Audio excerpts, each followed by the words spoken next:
For centuries, the whole world was wondering how the giants of Easter Island moved around.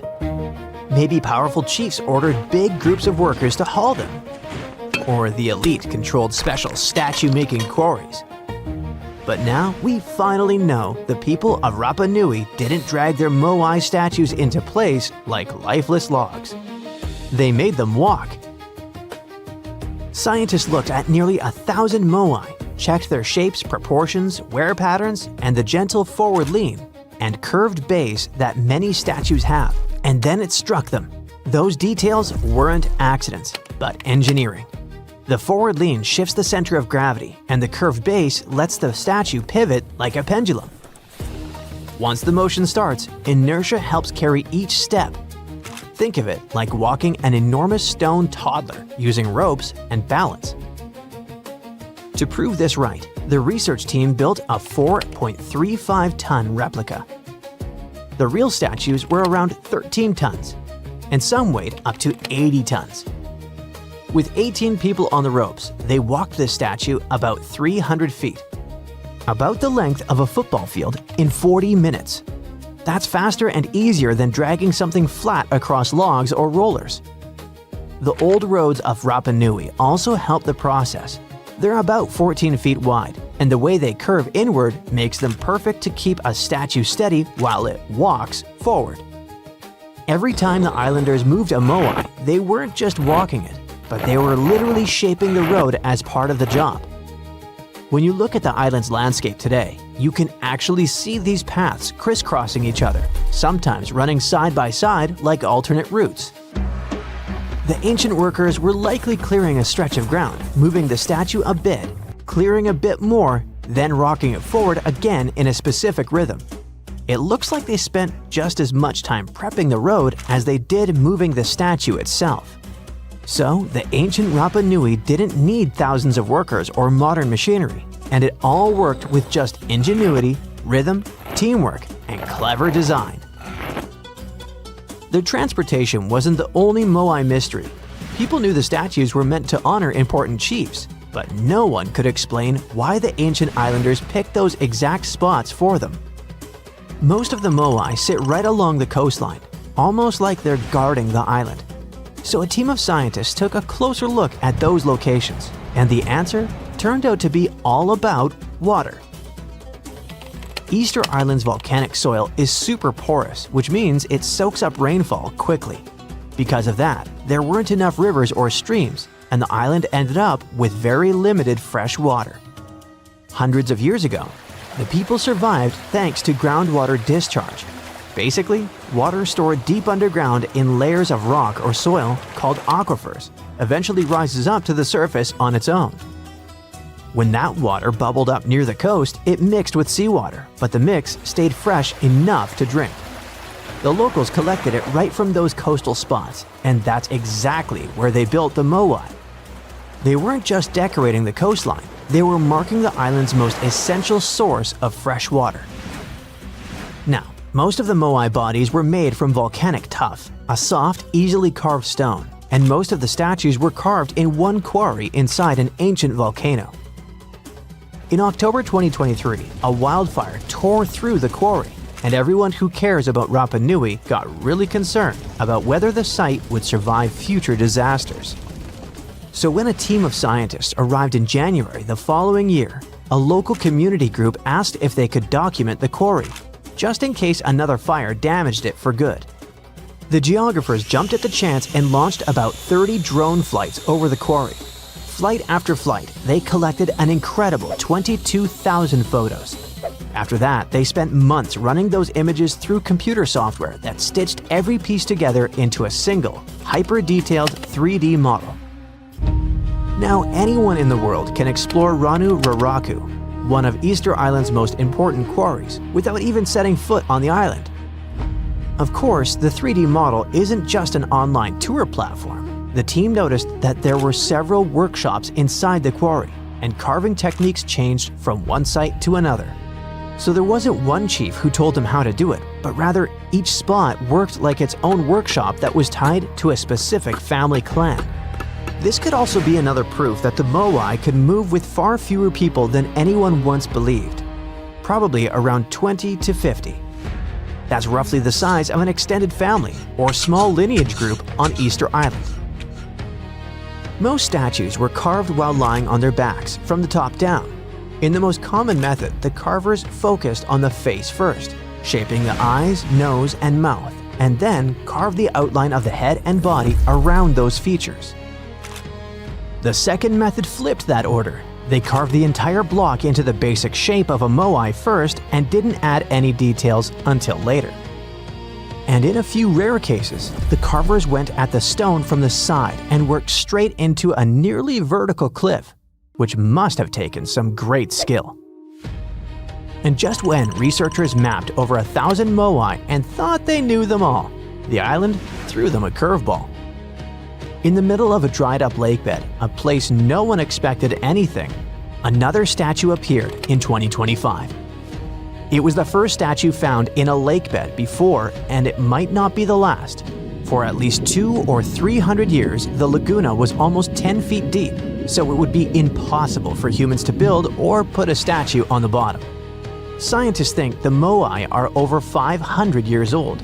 It's possible that the Rapa Nui people who built them probably brought the statue here when the lake was dry in the past. The new find turned out to be slightly over 5 feet tall, which is smaller than the other statues on the island. As the region continues to dry out, the lakebed has started revealing what it's been hiding for who knows how long. More statues could be tucked under those thick reeds that grew over the lake for centuries. Now that the water has receded, scientists might be able to use ground-sensing tools to detect what's buried beneath the surface. While researchers keep studying the statues and solving their mysteries, nature is playing against them. A new study shows that by 2080, seasonal waves could push far enough inland to hit some of Easter Island's massive moai statues. These stone giants have stood through everything: harsh sun, relentless wind, pounding rain, lichen slowly creeping across their surfaces, and even wildfires. But rising sea levels already threaten the island's coast, and the moai now face a danger bigger than anything they've endured before. Researchers built a super detailed digital model, a digital twin of a bay on the island's southeast coast. They ran a bunch of simulations to see how different sea level rise scenarios would change the way waves move through the bay. The results of these simulations showed that waves could start reaching the site's 15 moai by 2080, and then of the most recognizable and photographed statues on the island could end up flooded. This spot sits on a big ceremonial platform and draws more visitors than almost any other moai spot on Rapa Nui. And the danger doesn't stop there. Dozens of other important cultural features nearby are also in danger. Ancient dwellings, petroglyphs carved into stone, burial sites, old rock gardens. Basically the entire physical memory of Rapa Nui's cultural history. If the island doesn't manage these risks, it could even lose its UNESCO World Heritage status. Now that researchers understand the threat more clearly, they want to use this knowledge to help protect the island. Scientists hope to collaborate closely with local communities to safeguard Rapa Nui's cultural heritage for future generations. A drought that lasted for centuries may have changed the fate of the island of Rapa Nui more than any dramatic story you've ever heard about the moai. That slow, grinding lack of water may have quietly reshaped where people lived, how they organized their society, and why those giant stone faces stand exactly where they do. The standard Rapa Nui story goes like this. People arrived on a remote island in the Pacific. They cut down trees to move massive statues and had confrontations with each other. They ran out of resources, and their society collapsed. Researchers kept digging, testing soil, studying rocks, and analyzing climate records. The more evidence they gathered, the less the collapse story made sense. The island didn't just fall apart on its own. Something else kept pushing it, year after year, generation after generation. Now scientists think that something else was a mega drought that lasted centuries. When rainfall drops below normal for so long, the land changes, plants struggle, and farming becomes risky. fresh water becomes the most important resource on the island. On Rapa Nui, fresh water has always been limited. The island covers only about 63 square miles and it has no major rivers or long flowing streams. It has a few volcanic crater lakes, but they cannot support everyone during extreme dry periods, when rain disappears for decades at a time. Every drop matters. Most of the island's usable water lies underground. Volcanic rock forms the island's base, and rainwater seeps down through openings and collects below. In certain coastal areas, the groundwater slowly leaks back out near the ocean. When it mixes slightly with salt water, it can still remain drinkable if the salt level stays low enough. That narrow band along the shoreline becomes a lifeline. During a long drought, those spots turn into the difference between survival and disaster. And here's where it gets interesting. Many moai stand exactly near those coastal groundwater seeps. They cluster in places where fresh water would have been available, especially during dry seasons. That pattern forced scientists to ask a simple question. What if the statues marked water? What if they stood where people gathered because water flowed there? Some older theories said it was all about competition between clans. You know, bigger statues means more might, and more statues means more prestige. But then, researchers mapped statue locations and noticed they all had to do with access to water. And this connection looked too strong to ignore. The moai may have served as social markers. They signaled that a group controlled and protected a vital freshwater source. And in a place with almost no rivers, that control meant everything. As the drought stretched on, life likely shifted closer to the coast. Inland areas weren't that important anymore when crops struggled and surface water disappeared. Coastal zones with groundwater became centers of activity. People farmed carefully using rock gardens that trapped moisture in the soil. They used broken stones to reduce evaporation and protect crops from wind. That technique shows planning, not chaos. It shows that they adjusted to the new conditions. The statues themselves show that people had to work together and stay organized to make them happen. Some weigh up to 80 tons. Some stand more than 30 feet tall. Moving them across uneven terrain without metal tools seems impossible, but new research solved that mystery. They built a replica of a moai that weighed about 4.35 tons. For the experiment, 18 people grabbed ropes attached to the statue and started rocking it side to side. Step by step, they guided it forward for about 300 feet, and they did it in just 40 minutes. That's surprisingly quick and way more efficient than trying to move around a massive stone slab flat across logs or wooden rollers. The island itself actually made the job easier. Ancient roads on Rapa Nui were about 14 feet wide, and they had a slight inward curve along the edges. That subtle curve works like a natural guide rail. It helps keep a tall, heavy statue balanced as it walks forward in that rocking motion. Each move didn't just transport a moai, it reshaped the path too. The workers likely cleared stones and leveled the ground as they went to prepare short sections at a time. They probably cleared a stretch, rocked the statue forward in a steady rhythm, stopped, adjusted the ropes, cleaned up the next patch, and repeated the process. If you look at aerial images of the island today, you can still see traces of these ancient roads. They crisscross the landscape, sometimes running parallel like backup routes. If people did not cut down every tree to move statues, then the collapse story would weaken even more. Forests can disappear over time, but it now looks like drought played a bigger role in the story. Trees struggle when rainfall drops year after year. Weather can thin forests without humans being reckless. Genetic studies add another layer. Researchers used to believe the local population collapsed before the Europeans arrived in the 1700s. But then they analyzed the genomes of 15 historical Rapa Nui individuals and found no sign of a massive population crash in the 1600s. In genetics, a real collapse leaves a clear fingerprint called a bottleneck, which means the population shrinks so much that genetic diversity drops sharply. The team didn't see that at all.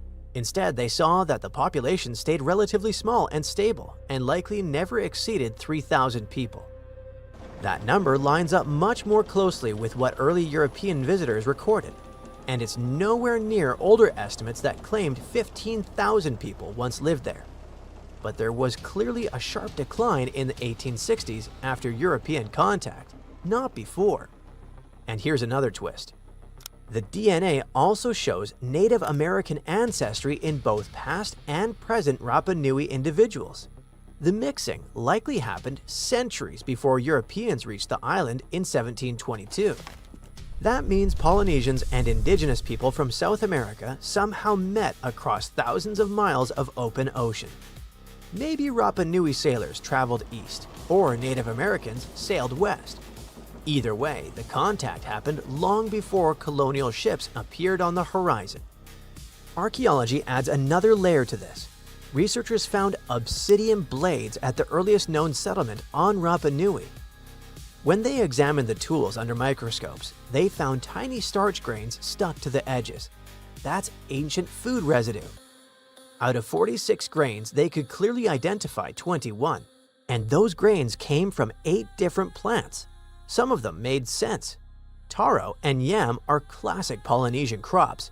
Breadfruit and Tahitian apple are also Polynesian, likely carried across the ocean in canoes by the first settlers. Ginger showed up too, probably used as medicine or spice, but the blades also carried traces of sweet potato, cassava, and achira, crops native to South America, and they found them in the earliest levels of the site. That means the first settlers didn't just survive on what they brought from Polynesia. They were already connected to South America about 1,000 years ago.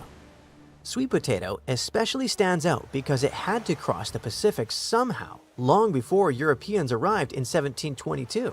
So when people talk about Rapa Nui as isolated and cut off, that picture doesn't really hold up. They were skilled ocean navigators. Researchers now want to go further. They plan to use isotopic analysis to figure out ancient rainfall patterns. Isotopes are tiny variations in chemical elements. By studying them in soil and rock, scientists can estimate how wet or dry the climate was centuries ago. They also want to map underground aquifers, those natural reservoirs of groundwater stored in rock layers. That mapping could confirm exactly how closely statue placement matches freshwater sources. And this way, with every new study, that dramatic "they ruined themselves" story falls apart a little more. Life on the island wasn't easy with long droughts that put everyone under pressure, but the evidence doesn't show a society spiraling into chaos. It shows people adapting. They focused on protecting the resources that truly mattered. And somehow, they kept things going for generations in a place that never offered much room for error. And that completely changes how we see Rapa Nui. Welcome to Rapa Nui, better known as Easter Island. It's a tiny speck in the vast Pacific Ocean, 2,200 miles away from the coast of Chile. This island is most famous for its eerie Moai statues. This place is also home to one of the most mysterious writing systems in the world, called Rongo-Rongo. We found it on 27 small wooden tablets. For years, historians have been arguing about the true history of these tablets, and now we might have found the truth. Humans first set foot on this island in the 12th century. For many years, it was home to the Rapa Nui people. They were pretty isolated out there in the Pacific Ocean until Europeans arrived in the 1720s. Europeans brought with them lots of troubles, leaving only a small fraction of the native population alive. Later in the 19th century, a missionary, Eugene Iro, went to the island and discovered the wooden tablets with intricate symbols carved on them. He wrote how marvelous they are, but there are hundreds of them on the island, and that they can be found in every household. But unfortunately, not all of them survive to this day. We've only got 27 of them. Some of them were heavily weathered, burned, or otherwise damaged, and now they're scattered all over the world in museums and private collections. Some of the language's artifacts were carted off to Tahiti and then to Europe by Europeans, leaving none behind on Easter Island itself. The 4 sacred tablets found their home in a congregation in Rome. They were the ones used in the recent discovery.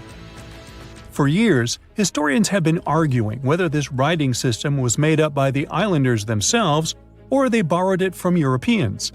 To find the truth, they decided to use a technique called radiocarbon dating. All organic materials, like wood, charcoal, and so on, contain a tiny amount of a radioactive form of carbon called carbon-14.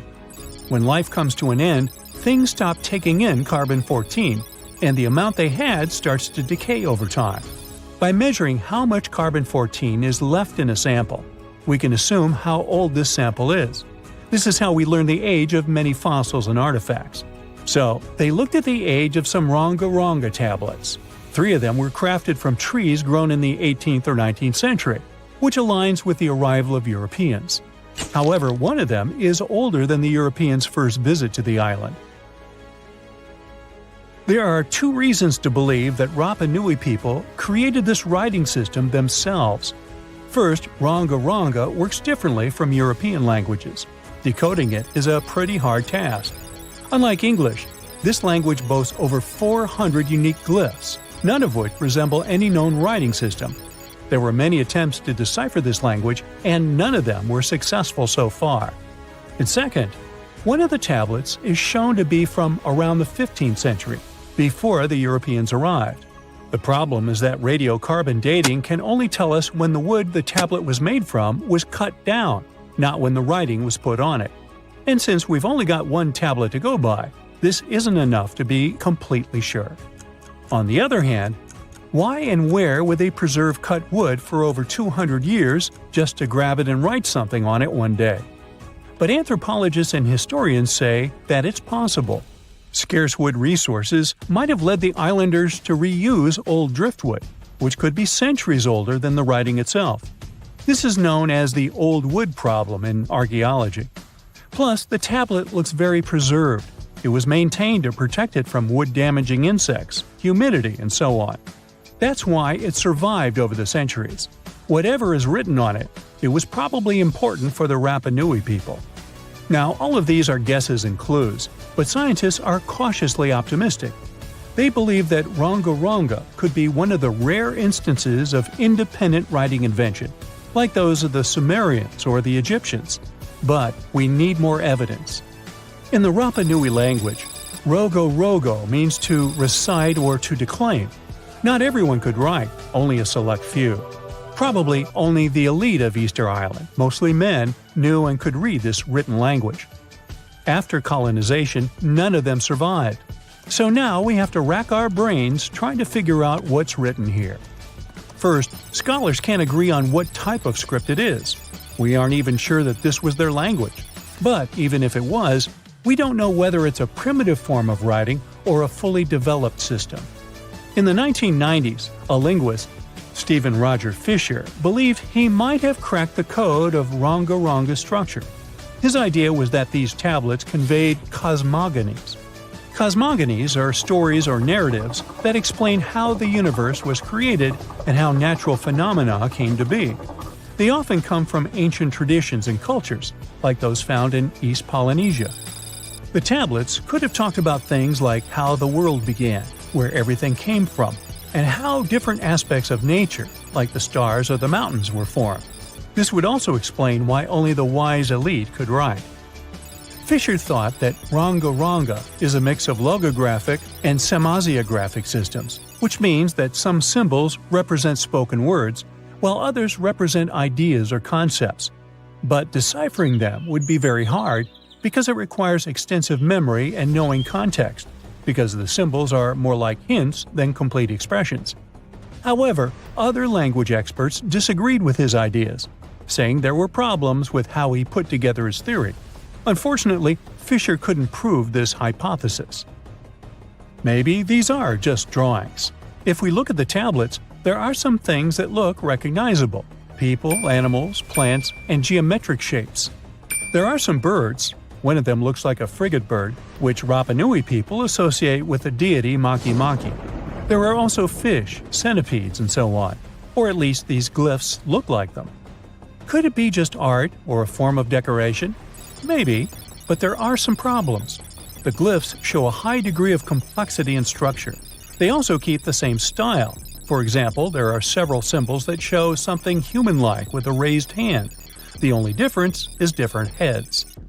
As if it wasn't complicated enough, this unique writing style also uses a system known as reverse boustrophodon. This means that each alternate line is flipped upside down, resembling nothing seen elsewhere. We don't know why they would turn the tablet upside down after each line. But all this shows that they had some sort of system and organization behind these symbols. Plus, it seems like they use these tablets every day for some practical purpose. But there's some hope for the future. New technology, like AI and other computer programs, might help us understand lost languages. We already started creating algorithms that could help us solve other mysteries, like the Voynich manuscript. Academics even organized the Vesuvius Challenge, a machine learning competition that, in 2023, cracked the riddle of the ancient Herculaneum scrolls. The scrolls were buried under volcanic mud after the catastrophic eruption of Mount Vesuvius in 79 AD. In real life, the scrolls are very fragile, so deciphering them would be a very hard task. But with digital scanning and machine learning, it's much easier. They have a rich history. They most likely belong to the personal library of an Epicurean philosopher named Philodemus. These scrolls contain very important insights into Greek philosophy and Latin literature.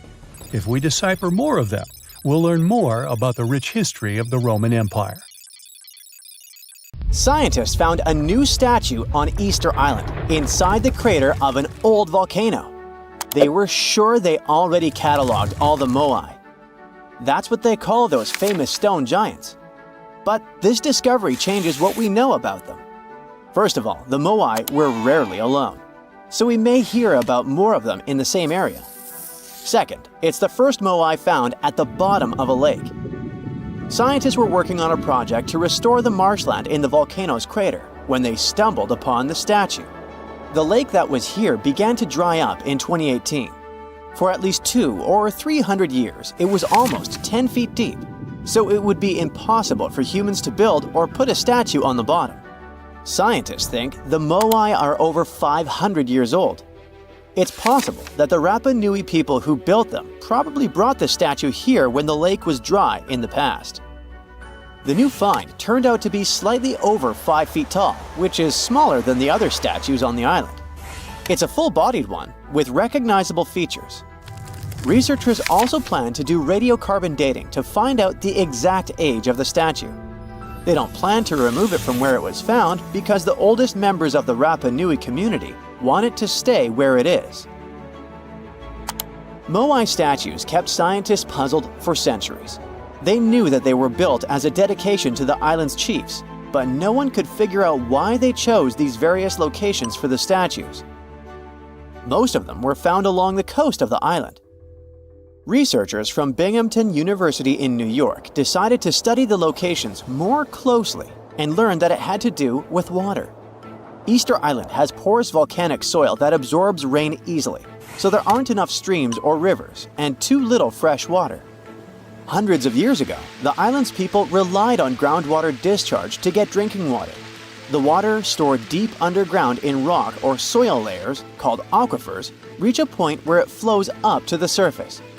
When this underground water emerges near the coast, it mixes with the salty seawater, but the salt level remains low enough that the water is safe to drink. The islanders used to collect this water directly from the spots where it flowed out. And it looks like that's why they built the Moai along the coast, right near their most important water source. The main bodies of most of the statues were made of volcanic tuff from a local quarry in what used to be a volcano. This material is easy to carve, but not so easy to transport. That's probably why researchers found over 300 unfinished Moai back in the quarry. The rest of them stand in various locations, facing the villages. It looks like the statues were carved lying on their backs. Then, their sculptors detached them from the rock, moved them downslope, and set them in a vertical position to finish the work. When it was done, it was time to move the statue to its platform. And we're talking about moving statues that weighed around half as much as a single-story, unfurnished house without a car or any modern equipment for 3 miles. The locals must have invented some original transportation method. Scientists tried to recreate it and pulled Moai replicas on wooden sleds. They thought someone would have used palm trees for that purpose, but this theory has been debunked. The most successful experiment so far was wielding ropes to rock the statue down the road in a standing position. This sounds legit, because the local Rapa Nui legends mention that the Moai walked from the quarry. And of course, they needed a good road to get there. In the early 20th century, researchers Catherine Rutledge found an 800-year-old road network on the island. It was a bunch of pathways around 15 feet wide going from the quarry. She thought that those roads were ceremonial and not built just for the statues. She wasn't a famous scientist back then, so others mostly ignored the theory. Several decades later, famous Norwegian adventurer and archaeologist Thor Heyerdahl published his theory.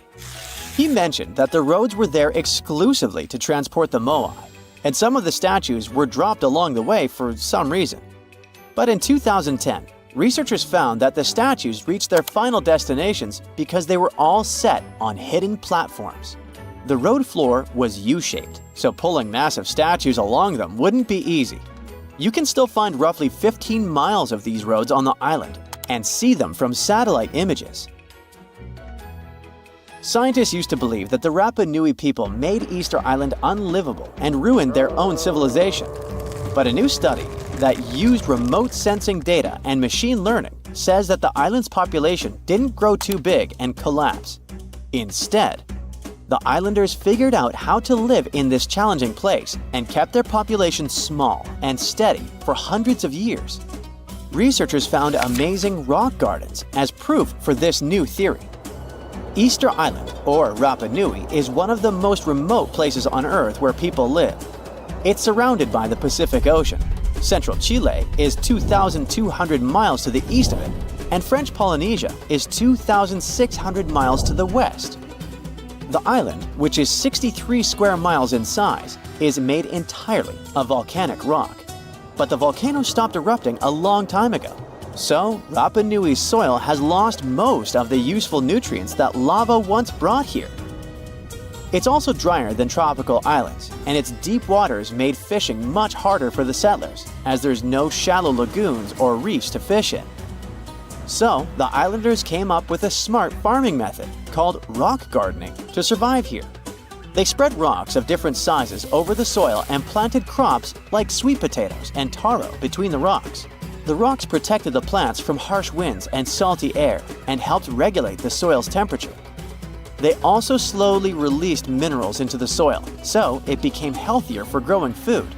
Some islanders still use these gardens, although they don't produce a lot of food. People in places like New Zealand, the Canary Islands, and the US Southwest have used similar techniques to grow crops in uneasy environments. While scientists are solving Easter Island mysteries, the island itself is teaching them something new about how the Earth's mantle works. For years, they thought it moved like a slow conveyor belt, carrying tectonic plates along with it. But a new study by geologists from Cuba, Colombia, and the Netherlands is challenging this idea. They used a special method called zircon dating to figure out the island's age. Zircons are tiny crystals that form when magma cools, and they have traces of uranium inside that turns into lead over time. So, the scientists measured this change to tell the age of zircons. And they were shocked when they saw that some zircons were way older than expected, around 165 million years old. The island itself is only 2.5 million years old.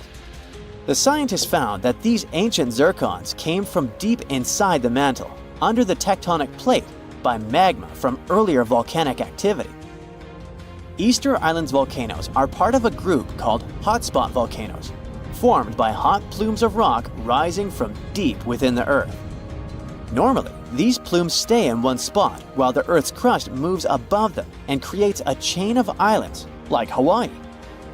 But the discovery of ancient zircons on a younger island shows there's more going on deep underground than we thought. Research showed that 165 million years ago, a giant volcanic plateau existed where Easter Island is now. But 110 million years ago, it sank under Antarctica because of tectonic subduction. Ancient zircon minerals stayed put and didn't travel away with the mantle conveyor belt. So, it looks like the mantle near hotspot plumes doesn't flow as much as scientists used to think. It stays still. This new idea could lead to big changes in how we understand plate tectonics and how the Earth's inside moves over time. The Easter Island giant heads are so popular that they even have their own emoji. Their true meaning has been a mystery for hundreds of years. But it looks like we at least know how they were built and transported to their permanent location. The Moai statues consist of 3 parts: a large yellow body, a red hat or top knot, and white inset eyes with a coral iris. Around 1,000 of them were created. The main bodies of most of the statues were made out of volcanic tuff from a local quarry in what used to be a volcano. The material is easy to carve, but not so easy to transport. That's probably why researchers found over 300 unfinished moai back in the quarry. The rest of them stand in various locations, facing the villages as if watching over the locals. So, it looks like the statues were carved lying on their backs. Then, their creators detached them from the rock, moved them downslope, and set them in a vertical position to finish the work. Once it was done, it was time to get the statue to its platform. Now, if you've ever moved houses, you know how physically hard it is. So, imagine having to move a statue that is about half as heavy as a house without a car or any modern equipment for a distance of 3 miles. The locals must have invented some original way of doing it, and scientists tried to recreate it to guess what it was. They tried pulling moai replicas on wooden sleds. They thought someone could have used palm trees for that purpose, but this theory has been debunked. The most successful experiment so far was wielding ropes to rock the statue down the road in a standing position. This method sounds real because the local Rapa Nui legends mention that the moai walked from the quarry. And, of course, they needed a good road to get there. In the early 20th century, researcher Catherine Rutledge identified an 800-year-old road network on the island. It was a bunch of pathways around 15 feet wide going from the quarry. She thought that those roads were ceremonial and not built just for the statues. She wasn't a famous scientist back then, so others mostly ignored the theory. Several decades later, famous Norwegian adventurer and archaeologist Thor Heyerdahl published his theory. He mentioned that the roads were built exclusively to transport the moai, and some of the statues were dropped along the roads for some reason. But in 2010, researchers found that the statues weren't randomly dropped. They actually reached their final destinations, as they were all set on hidden platforms. Plus, the road floor was U-shaped, so pulling massive statues along them wouldn't be easy. You can still find roughly 15.5 miles of these roads on the island, and see them from satellite images. And it looks like Catherine Rutledge was right about them. The roads were probably built for pilgrims to a sacred volcano, and the moai standing by them were sort of signposts. Halfway across the world in southern England lies another mystery made of stone, a massive sound illusion, a symbol of unity, a burial ground, or more. Scientists are still debating the purpose of Stonehenge. It took Neolithic builders around 1,500 years to construct this beauty made of roughly 100 stones standing upright in a circle. Millions of tourists come to see it every year, and heritage protectors were worried about the modern road snaking close to the landmark. That modern road is now sunk into the ground below the grass level. And even though archaeologists assumed they could find an older road under it, they didn't have any high hopes. But when they took off a layer of asphalt, they noticed two parallel ditches that were nearly perpendicular to the road. The ditches connected the shortened sections of the avenue. That's what the archaeologists call the ancient pathway leading up to Stonehenge. It proves that the ancient people used to visit the monument for their purposes and probably some ceremonies. Another interesting find during a dry summer was 3 dry patch marks within the stone circle. It looks like they were left there by 3 massive boulders. So Stonehenge could have been a full circle once. In 2021, archaeologists found a Roman road submerged in the Venetian lagoon. The fact that it runs there on the bottom for nearly 4,000 feet is proof that the Romans were here before sea levels rose and flooded the area. It supports the theory that there was an important settlement here centuries before Venice was founded at the spot in the 5th century CE. The ancient Romans were great at many things, and one of them was building roads. And it looks like they weren't afraid to work on the trickiest terrain. Scans have shown that the ancient road was built right on the beach, and it requires some serious skills. Imagine a village from over 1,000 years ago frozen in time. There's still half-eaten food on the tables and personal things left in a rush. It's all preserved so well because it's covered by volcanic ash. Researchers found this village in 2011 in modern-day El Salvador. They believe there was a mass celebration in a Maya village called Seren over 1,400 years ago. The whole village was there, preparing the main temple for a ritual when a nearby volcano erupted. The 200-plus residents had no time to rush back to their homes.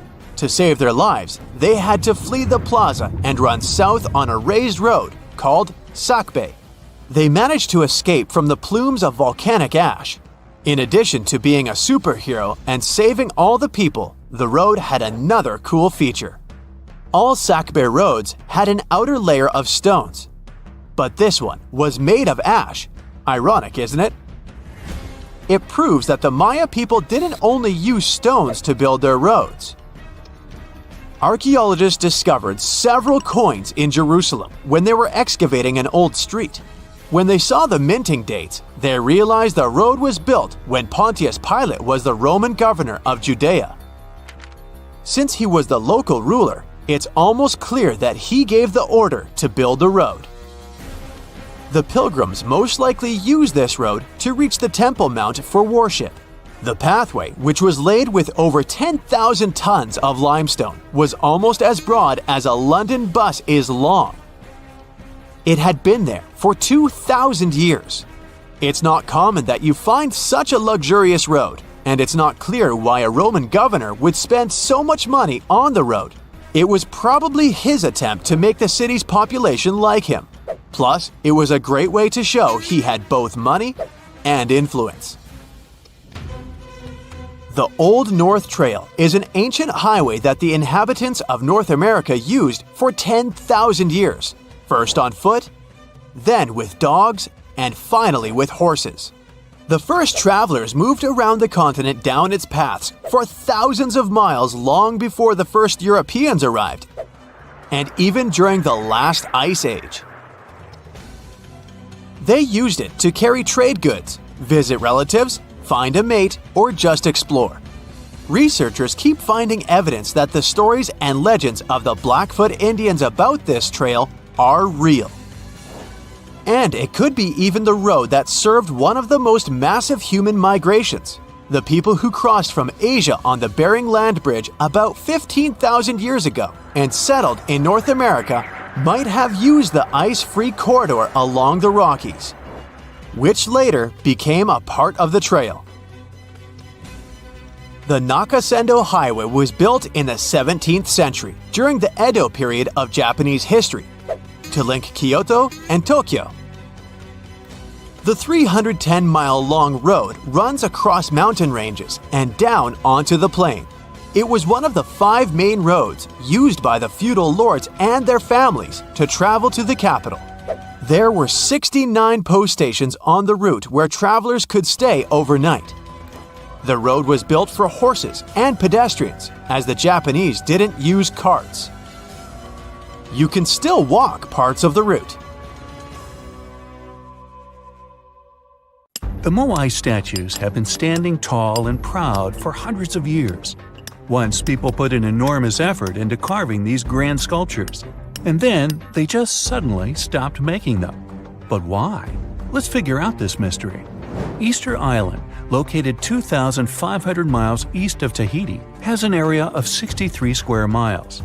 To this day, it's one of the most isolated islands in the world. Once it was covered with forests, filled with different trees and ferns. But when the first humans came to the island around 400 CE, the forest slowly began to disappear. And starting from 1250 CE, Moai statues began appearing all over the place. People made them from different types of rock: compressed volcanic ash, basalt, trachyte, and red scoria. As it's a volcanic island, these were all the ingredients the creators of the statues had to use. And once the builders completed their work, they covered the statues with pumice. The faces of the statues are different, but they all have distinct expressions with heavy brows and large noses. Their arms are carved into the body. Some have hats on top of their heads. There are nearly 900 statues all over the island. They differ in size. The average height is 13 feet tall, and the largest ones reach 33 feet in height and weigh up to 82 tons. Because the statues have so many different faces, there are theories that they represent and honor ancestors, chiefs, and other important people who lived on the island. But without any clear evidence, it's almost impossible to figure out the true purpose of the Moai. Once they stood beautifully along the coast, watching over people in settlements, and their backs faced toward the spirit world of the sea. When Europeans first discovered the Moai statues in the 1700s, many of them had already toppled over, and the construction of statues had stopped way earlier than that. Huge amounts of effort were put into making these things. Expert craftspeople spent a great deal of time slowly carving the statues with basic picks. A team of up to 6 people would work hard for an entire year to make just one statue. Then they often had to transport it to its special place on the island, as far as 11 miles. With the help of carbon dating, experts have managed to figure out that the statues started to appear in 1250 CE. And then, suddenly, in 1500 CE or so, the process just stopped. The creators of the statue just left their stone chisels where they were last used, and only a quarter of all the statues were actually placed where they were supposed to be. Half of them still remained in the quarry, while others were left on the ground mid-transit. Something happened on the island, and it caused everyone to just lose interest in the statues. There are many theories around why it could happen, and they mostly relate to deforestation. Islanders may have used wood to move the statues across the island. They possibly did this with the help of sleds and ropes, or even used logs to roll the statues or canoes to float them. The wood started to deplete eventually. Trees on the island took very long to grow, and rats ate most seeds. People had many uses for wood, and they needed it not only for practical things, but also to create other statues. Another reason why the inhabitants of the island could have stopped building the statues might be that they were busy with other projects. Specialized rock gardens were becoming more common with a growing population. They were great for the soil, keeping it warm and fertilizing it at the same time.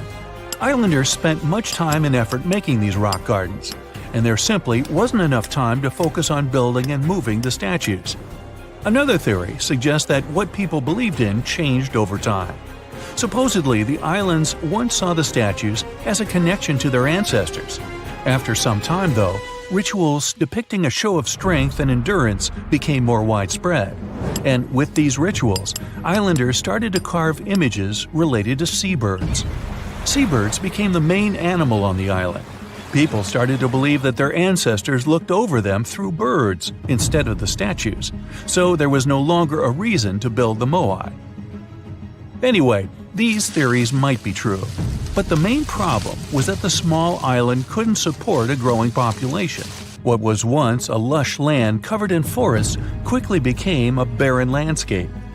For the first few centuries, people relied on forest resources, but agriculture became more important sometime after 1550, when forests disappeared. Tribes that once worked together to build the fantastic monoliths focused on competing against one another instead. During this struggle for land and resources, the Moai statues were toppled over because people wanted to reduce their significance. Over the following centuries, all the statues were pushed over, but not all of them deliberately. Many fell naturally after being neglected for so long. Some even ended up in the ocean water surrounding the island, and there they sat for a while. But there was some good news for these statues. They were re-erected, providing a great experience for visitors from all over the world. If you make a journey all the way to this isolated island, the first question you'll probably ask will not be how the statues were made or how they were moved. It will be, how on earth did anyone even make it here in the first place? It was one of the most amazing feats ever. The Polynesians sure did some pretty extraordinary things. From as early as 1500 BCE, these boat-faring people began to explore their world. They used the most advanced marine inventions of their time. They sailed across the ocean in catamarans and outrigger boats, starting in Southeast Asia and inhabiting many more places throughout the Pacific. They lived as far north as Hawaii in 900 BCE and all the way to the south in New Zealand by 1200 BCE. And the farthest journey to the east was, of course, Easter Island. In only a few hundred years, these early sailors inhabited an area of thousands of square miles. They simply memorized where they had already been, and this way managed to navigate the ocean. They used a wide range of techniques. They watched the sun as it rose and set during the day. Stars helped them at night. If it was overcast and sailors couldn't figure out direction visually, they used other brilliant methods. They watched the movements of ocean currents and wave patterns and paid attention to bioluminescence in the water. These patterns helped them find where specific islands were located. These seafarers even understood how islands and atolls in the distance caused air and sea interference patterns. Birds provided them with certain signs too. Some of them migrated long distances from one island to another, which gave travelers some kind of a visual connection for their route. Other types of birds had specific feeding times. Sailors knew when and where they hunted and directed their boats depending on where these birds fed. Vikings certainly get way too much credit for their seafaring abilities. Where they used a sun compass, the early Polynesians relied purely on the knowledge of how nature itself could guide them. Their skills were so advanced that in 1769, Captain James Cook, an English explorer, even hired a Polynesian navigator because of his extensive knowledge of the seas. But even more surprising was the fact that he drew a map from memory. It covered an area that was 2,000 miles wide. In this region, there were 130 islands, and the navigator knew 74 of those islands by name. At the beginning of their voyage, Captain Cook often disregarded the navigator's advice. But toward the end of their journey, he was very impressed. He also recognized the Polynesians as possibly the most widespread nation on Earth. About 14,000 years ago, some super-skilled builders from another planet landed on Earth.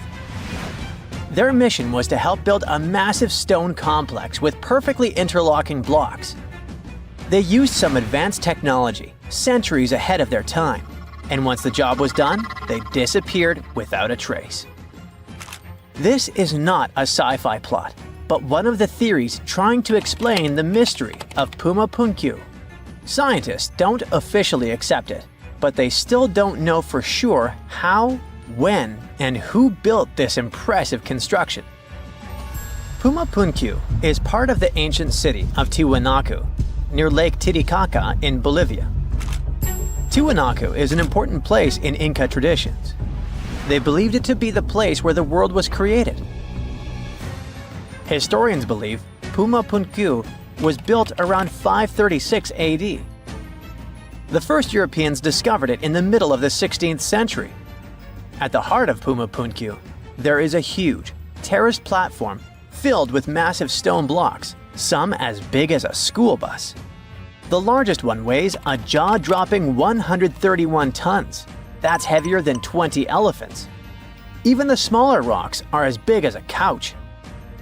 Archaeologists believe there were at least 5 big gateways, as well as several smaller ones that may have been part of a grand monument. The site is built using 2 types of stone, red sandstone and andesite, which is one of the hardest rocks on Earth. The 8-shaped blocks of the construction fit together like puzzle pieces. They all look the same, as if they were mass-produced in a factory. But that should have been impossible for an ancient civilization. Even the smaller rocks are as big as a couch. These blocks were carved with precise holes and grooves to fit together. Builders made perfectly straight lines, cut identical angles, created smooth surfaces, and drilled holes. Some scientists believe they may have used advanced techniques, but there's no record of the tools they used. It took another 1,000 years before other civilizations could match this level of precision. One of the biggest mysteries is how these enormous stones were transported. Puma Punku sits high up in the mountains at 12,600 feet above sea level. So high that even trees don't grow there. The builders didn't have wheels, cranes, or modern machines. Yet somehow, they moved these heavy blocks miles from their original locations. Some scientists think they used llama skin ropes and ramps, but no one really knows for sure. The most commonly accepted version is that the Tiwanaku civilization, which thrived in the region between 500 and 1000 CE, built this impressive site. The complex was enormous and had many different areas. A western court, a large open area in the center, and an eastern court that was surrounded by walls. Long ago, it must have been incredibly beautiful, with polished metal plaques shimmering in the sunlight, brightly colored fabrics and ceramics decorating the buildings, and people in elaborate costumes walking through the plaza. But something doesn't add up here, as the Tiwanaku people never wrote down how they built Puma Punku. They would have probably left some clues if they had accomplished something like this. Plus, the Tiwanaku people didn't have the high-tech equipment needed to carve and move giant stone blocks with perfect precision. The architectural historians who first studied the place professionally concluded that a hammerstone couldn't have done such a fine job. They found no metal tools that were used in the construction process. That's why they suggested they might have used some unconventional tools the historians didn't even recognize as tools. There's a theory that these ancient builders might have had a way to soften stone to make it easy to carve before it hardened again.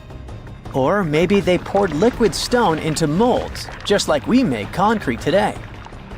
If it's true, this would mean an advanced civilization existed in South America long before we thought. Some researchers even think it had to do with the theory of Atlantis, or other lost civilizations that may have had immense knowledge before a global catastrophe wiped them out. Local legends say that powerful deities used incredible powers to lift and shape the massive stone blocks. And some people believe Puma Punku was so advanced that the builders must have had help from visitors from outer space. The perfect cuts and massive stones look like something from modern construction. The supporters of this theory also say that some carvings at Tiwanaku show figures wearing helmet-like shapes, so they could be left by space travelers. Scientists from the University of California, Los Angeles, decided to officially debunk this theory. They created a digital model of Puma Punku using super precise measurements from historical records. Then, they used a 3D printer to make a miniature version of the site at 4% of its original size. Once the pieces were printed, the team sorted them by size, shape, and design, like a giant puzzle. They noticed that some blocks had special grooves for holding metal clamps, and others had ornamental carvings. When they finished their model, they realized one of the buildings had a very familiar design. It looked just like structures from 2 nearby sites. This was solid proof that Puma Punku was built by humans, not visitors from outer space. Over the centuries, people stole stones from Puma Punku and moved them around. This made things even more confusing for archaeologists. UCLA team created a digital archive, so researchers all over the world can now study the site without traveling to Bolivia. So maybe we'll hear about the new twists in this mystery soon.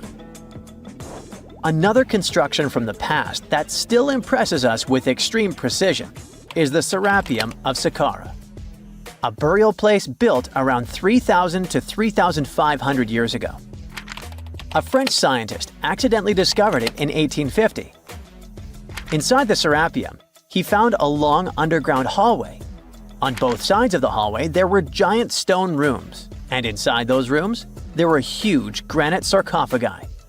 These sarcophagi were not built for people, but for the sacred Apis bulls. These bulls were treated like royalty, as the people believed they were chosen by deities. The Egyptians believed these bulls were the incarnations of the deity Ptah and had magical powers to protect their kingdom. Some of the stone boxes inside the Serapeum weighed around 70 tons. They were made with perfectly straight angles and smooth surfaces. Scientists noted roller marks on the floor and found wooden winches with levers, which the Egyptians likely used to move the sarcophagi. Since the burial chambers were lower than the hallway floor, workers filled them with sand, rolled the sarcophagus into place, and then slowly removed the sand to lower it perfectly into position.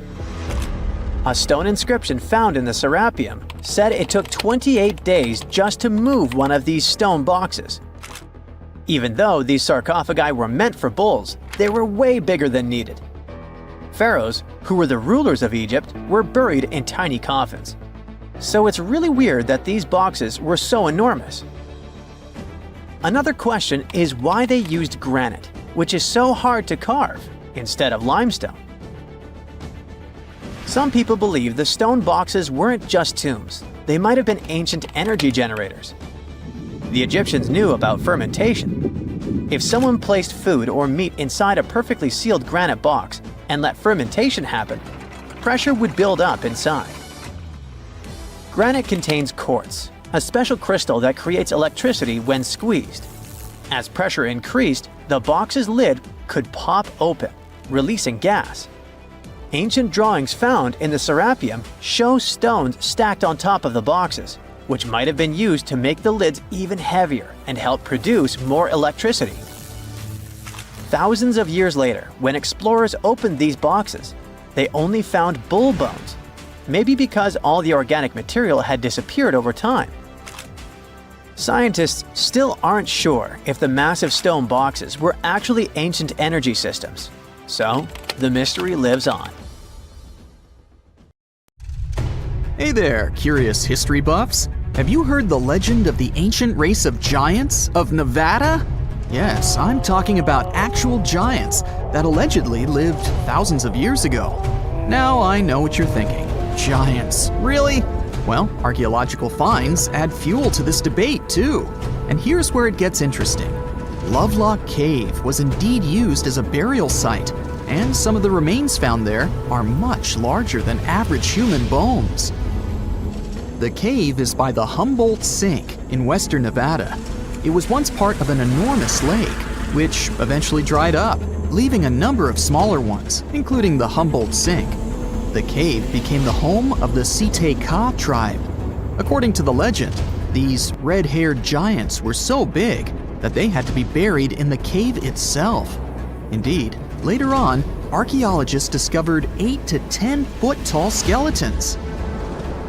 This legend started to unfold when a mining engineer named John T. Reed talked to the locals in 1886. Once Reed saw the cave, he knew he was onto something.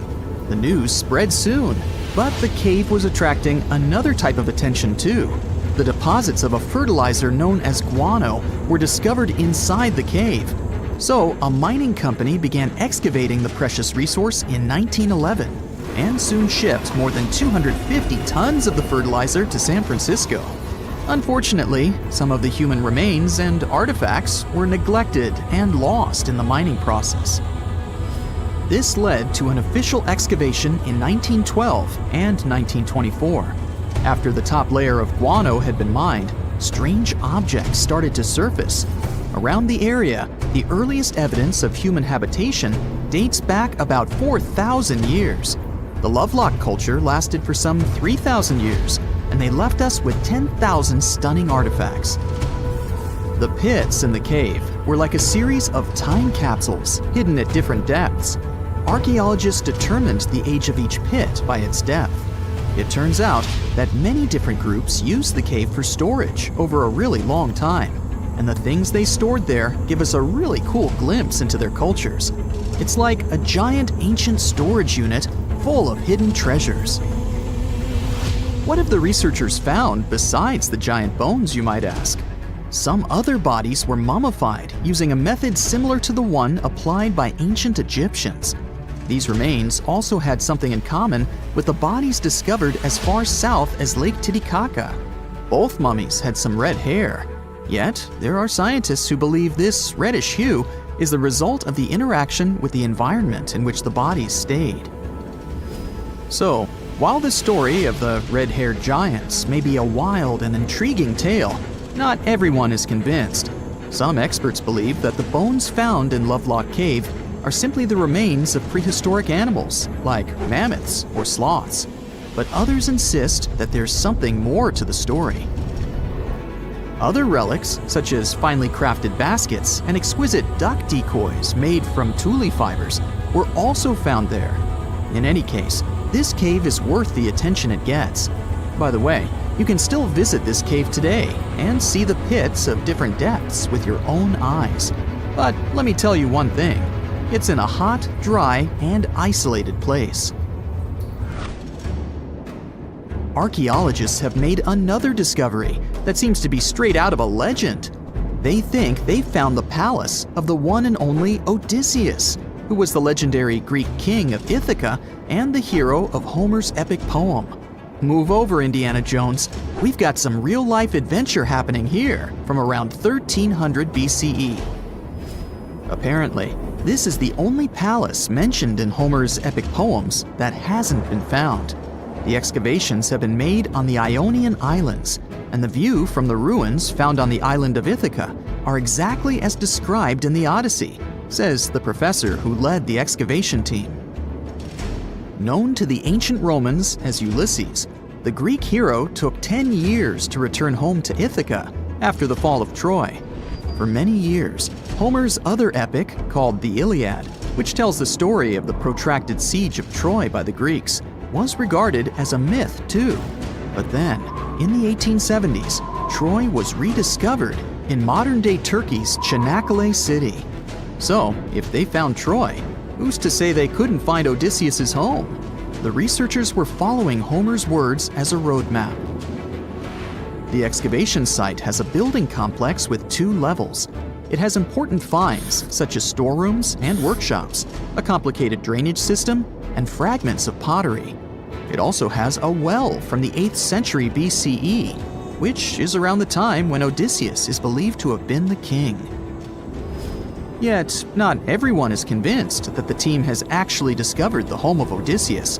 A British researcher named Robert Biddlestone insists that Homer's description of ancient Ithaca isn't very similar to the island that now has its name, and that Odysseus's kingdom was actually on the Isle of Cephalonia. However, Italian archaeologist Adriano La Regina might have a more realistic approach to this debate. He says that whether this find has a connection to Ulysses or not, what's more important is the discovery of this royal palace. Once upon a time, in a land far away, the Klamath Indians spread a legend about the creation of Crater Lake. Okay, maybe this land is not that far away, and it still exists. You can find it in south central Oregon, in the western United States. Anyway, the legend has it that this lake was formed in a vicious battle between 2 volcanoes, Mount Mazama and Mount Shasta. Then the spirits of Earth and the Sky, which are Lao, who ruled the below world, and Skell, the chief of the above world, joined the fight. It turned into a geological drama. During the battle, darkness veiled the land. The fight was over when Mount Mazama collapsed and sent Lao back into the underworld. Then the rain filled the pit and created a lake in the place where the mountain had once stood. Flash forward to our time. Scientists have discovered that Mount Mazama did erupt 7,700 years ago. Artifacts found in the area prove that the legend indeed contains some details about the explosion. The tale says that red-hot rocks were flying through the sky. This happened during the volcanic eruption that caused the mountain to collapse. This created the volcanic caldera, which later on got filled with water. What makes this legend came true story unusual is how long it has existed. According to researchers, these types of verbal stories lose their credibility within 600 to 700 years. That's why the legend about the creation of Crater Lake is so unique. So many generations, for hundreds of years, have been accurately passing down the information. This volcanic crater lake is now in a national park. It's famous for its deep blue color. The water in it is extremely clear. If you visit it today, the water you'll see won't be the same as for someone who will visit the place 250 years later. Because there are no rivers flowing into or out of the lake, the existing water evaporates and the lake gets filled again by rain and snowfall. Basically, every 250 years, the water is replaced. Plus, this lake is almost 2,000 feet deep, which makes it the deepest lake in the United States. Swimming is okay in the lake, but there's only one legal and safe trail to get to the shore. There are other activities, such as fishing and boat tours. Shared human experiences, such as birth, marriage, and aging, may explain why certain tales are shared globally. Similar struggles and obstacles faced by humans around the world generate similar themes in traditional stories about love, parenting, and mortality. So, do you have legends or tales you've heard of from your grandparents? Who knows? Maybe your ancestors too witnessed a cool historical event. There you are, trekking across a desert on foot. It's hot, you're terribly thirsty, and now you gotta walk around this stupid wall. Wait, a wall in the middle of a sandy, lifeless nowhere? Exactly, a wall in the northern Saudi desert. Archaeologists have just made a super exciting discovery, and what they found was not just a single wall. No, it was a whole ancient walled city that might date back to 2400 BCE. They think this place was home to around 500 people and could have been used for 1,000 years. This discovery is groundbreaking. It means that the area could have been way more advanced than anyone expected. This city was well organized, with different zones for living, towers and strong walls for protection, and different sections for all kinds of daily life. This ancient city, now called Al-Nata, was basically an oasis town, and it's great since it can give us a peek into what life might have been like in this desert thousands of years ago. Apparently, they had clearly separated areas, like residential sections, a cemetery, farmland, and even a town center. This oasis city, found in the Khaybar area, is the first big organized settlement from the 2nd or 3rd millennium BCE that researchers have uncovered in northwestern Arabia. The first surveys show that this town, which covered about 6 acres, had several districts, including the residential area, the cemetery, and the legal one, with courts. The houses were set up in neat rows, all connected by small roads. Those streets kept the residential area separate from the rest of the town. Back then, most people in this region were nomadic herders, always moving around. But archaeologists have been sure that during the Bronze Age, northwest Arabia had small walled towns and oasis centers scattered across it. These connected oasis towns were unique, offering secure places for people to live, store goods, and trade. They started showing the beginnings of urban planning, which hints that people of that time were already starting to settle down and organize communities more seriously. The research team estimated that there were about 50 homes in Al-Nata, but that number could go up to 70 as they keep digging. They think that a few hundred people lived there, and probably one of the coolest things is that some houses went up to 3 stories tall. Built on a slope near a couple of major trade routes, this city was set up in a prime spot.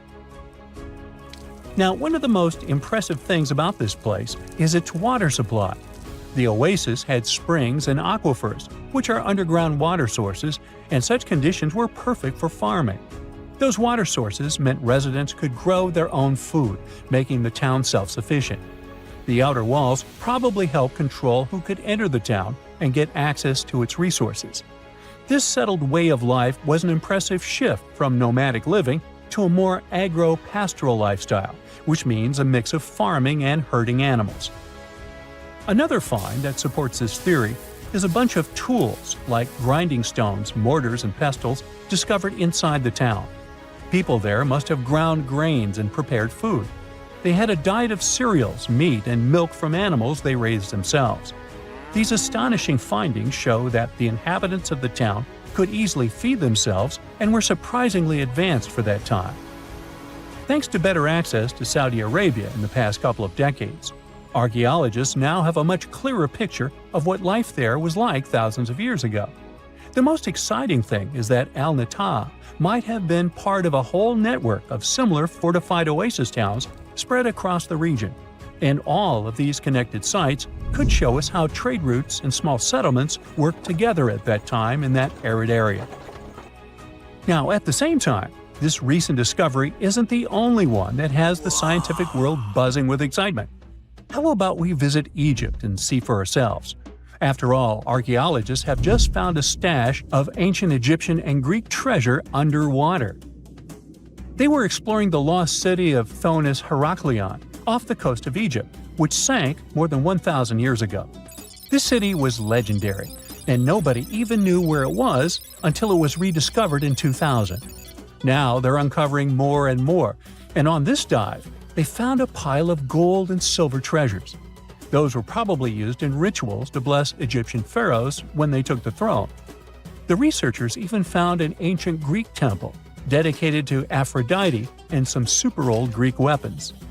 Frank Gaudio, the lead archaeologist, said it was astonishing that those delicate objects had survived the disaster that brought the city down. Back in its prime, Thonis Heraklion was one of the biggest port cities in the Mediterranean. It was a huge center of social life and was the main entry point for ships from Greece coming into Egypt.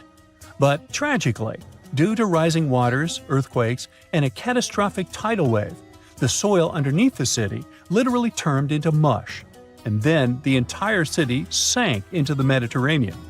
It was forgotten until Gaudio's team found it in 2000. Since then, they've been uncovering new parts of the city and piecing together its history little by little. If a lost underwater city doesn't seem impressive enough, we can travel to the Amazon. The discovery made there is truly mind-boggling. For centuries, people have talked about lost cities deep in the Amazon, like El Dorado, that mythical city of gold that lured Spanish explorers into the jungle. A lot of them never came back. Then, in the 1900s, a British explorer named Percy Fawcett went searching for what he called the lost city of Z, and he too disappeared. But now, finally, scientists have actually found proof that those lost cities in the Amazon were real all along. A team of scientists use a tech called LiDAR, which basically allows you to see through thick jungle from above by bouncing light beams off the ground. They flew over the jungle in Bolivia in a helicopter about 650 feet up and mapped out those hidden ancient cities.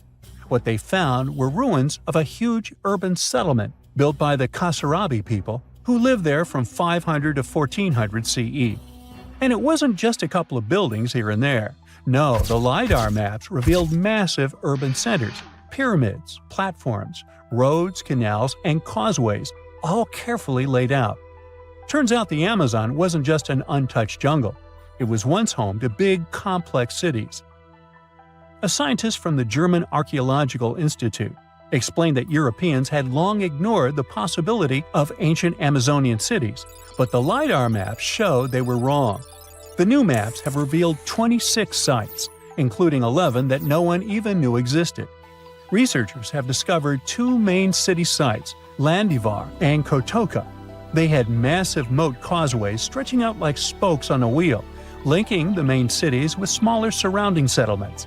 Some of the canals even connected the cities to rivers and a big lake, which allowed water to flow through the area. Over the years, scientists found scattered ruins all over this region. but the thick jungle made it nearly impossible to connect the dots and see if or how they were related. With LiDAR, the whole layout came to life, showing that those sites were part of a much larger organized urban system. It's now also clear that the sites had a greater meaning, since everything is lined up in a way that could be symbolic of the spiritual beliefs of the inhabitants. The Kasarabi culture isn't as famous as the Maya, but they had a thriving society in an area that faced huge challenges, like yearly flooding. And although the nearby Andes had their own monumental sites, the Kasarabi were doing something absolutely unique. They even had reservoirs to store water, which suggests they might have been dealing with occasional droughts, which is pretty unusual for the Amazon. Actually, those terrible droughts could be why the Kasarabi eventually left their cities around 1400 CE. Strange and amazing items are discovered often, but figuring out what our ancestors were up to is pretty tough. Especially when all you have are just some rusty cups and cave drawings. It's no surprise that even the experts in lab coats sometimes make mistakes. But it's not just about dusty plates and huge stones. Sometimes there's even humans with large heads. So grab your digging tools and let's travel back to ancient times to explore incredible societies that even scientists can't fully explain. Sardinia may look idyllic now, but I'm not gonna lie, I wouldn't fancy visiting it 3,000 years ago. Rumor has it, terrible giants roamed around this island back then. People even talk about finding human skeletons over 13 feet tall there, although nobody's ever shown anything to prove it. But the stories will make you wonder because some weird stuff has definitely happened. In 1974, over 5,000 pieces of broken stone artifacts were found in a part of the island called Monte Prama, but instead of being displayed in a museum, they were locked up in an underground vault for about 30 years. Sounds a bit suspicious, doesn't it? When they were finally displaced in 2005, scientists put the pieces together to find statues of 38 giant men standing 8 feet tall. Not quite as tall as the legendary skeletons, but still pretty huge. It's thought these statues were made by the Nuragic people, who lived on the island a long time ago.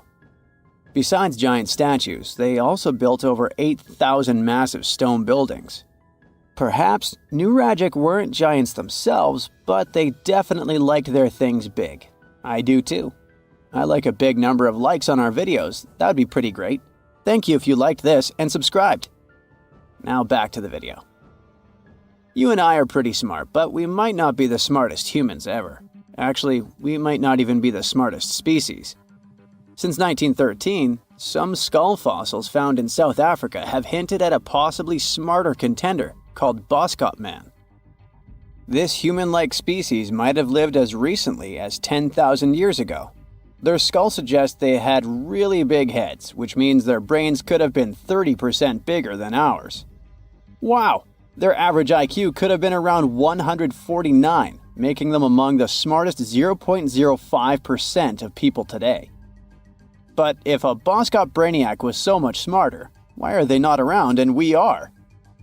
Well, bigger isn't always better, you know.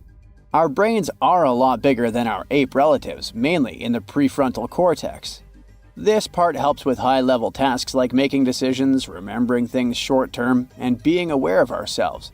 The parts of the brain that handle our senses and movements haven't really grown much. So, maybe the Boscops spent too much time dwelling on the past rather than doing practical things like hunting. But this is all just guessing. We really don't know what happened to these clever cousins of ours. Some people even argue that Boscops weren't any different from us, with the only evidence being parts of skulls.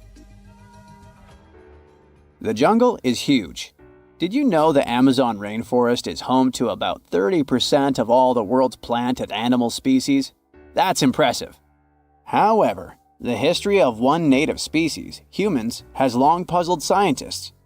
The mysterious Kasarabe people lived here for hundreds of years and then vanished around 1400 AD. People thought the Amazon only had a few scattered tribes, but recently we discovered big, unusual shapes in the ground called geoglyphs. These might look like simple shallow ditches, but they're actually the remains of a vast civilization that spread over 5,000 square miles and includes about 450 markings, some as wide as 1,300 feet. That's insane! They likely contained ceremonial buildings and could have hosted up to 1 million people as recently as 550 years ago. Thanks to new technology like LiDAR, which uses a safe laser to map the forest without harming it, we can explore deeper. In 2019, some scans showed miles of raised roads and pathways and even pyramids over 70 feet tall.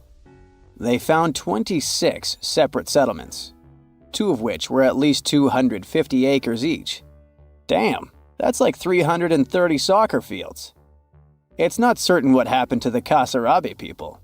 Maybe European conquistadors drove them out. Maybe the most baffling ancient civilization is one we've never actually found a trace of. Yep, I'm talking about Atlantis, the grand city that supposedly sank into the ocean. The first mentions of Atlantis come from the ancient Greek philosopher Plato, who talked about a great city near the Strait of Gibraltar. But for ages, everyone just thought Plato made up Atlantis as a perfect version of his own Athens. So why, about 12,000 years after it supposedly vanished, do we still wonder if it might be real? Well, in the 19th century, U.S. Congressman Ignatius Donnelly wrote a book giving 13 reasons why he thought Atlantis was more than just a myth. Then, in 1965, some folks thought they actually found Atlantis when they discovered the Richat structure, a massive 25-mile-wide dome in Mauritania, Africa. It's so big that you can see the whole thing from space. 2 astronauts flying over the Sahara Desert spotted this giant eye staring back at them and thought they'd made the discovery of a lifetime. Unfortunately, there's no solid evidence linking this structure to Atlantis. It's believed to have formed from volcanic activity about 100 million years ago. But it does look suspicious, doesn't it? Still, we're no closer to knowing the truth. Imagine going back to about 3,300 BCE and finding yourself in South Asia. Welcome to the Harappan civilization. These people were way ahead of their time. They had cities like Harappa and Mohenjo-Daro, complete with baked brick houses, sophisticated drainage systems, and even public baths. This place might have had over 5 million people, making it one of the densest regions at the time. They also invented a system of standardized weights that was incredibly useful for traders. And trading they did. These people had connections stretching all the way to the Middle East, thanks to their great skills in metallurgy. They even had a form of ancient branding. The seals were used to stamp clay on trade goods. Despite being so advanced with a thriving urban life, there's a whole bunch of mystery shrouding their language and script.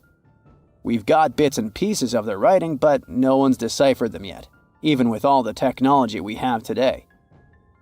We also still don't know how exactly their society worked. It looks like they didn't flaunt their social status as much as other civilizations. No grand palaces or massive monuments.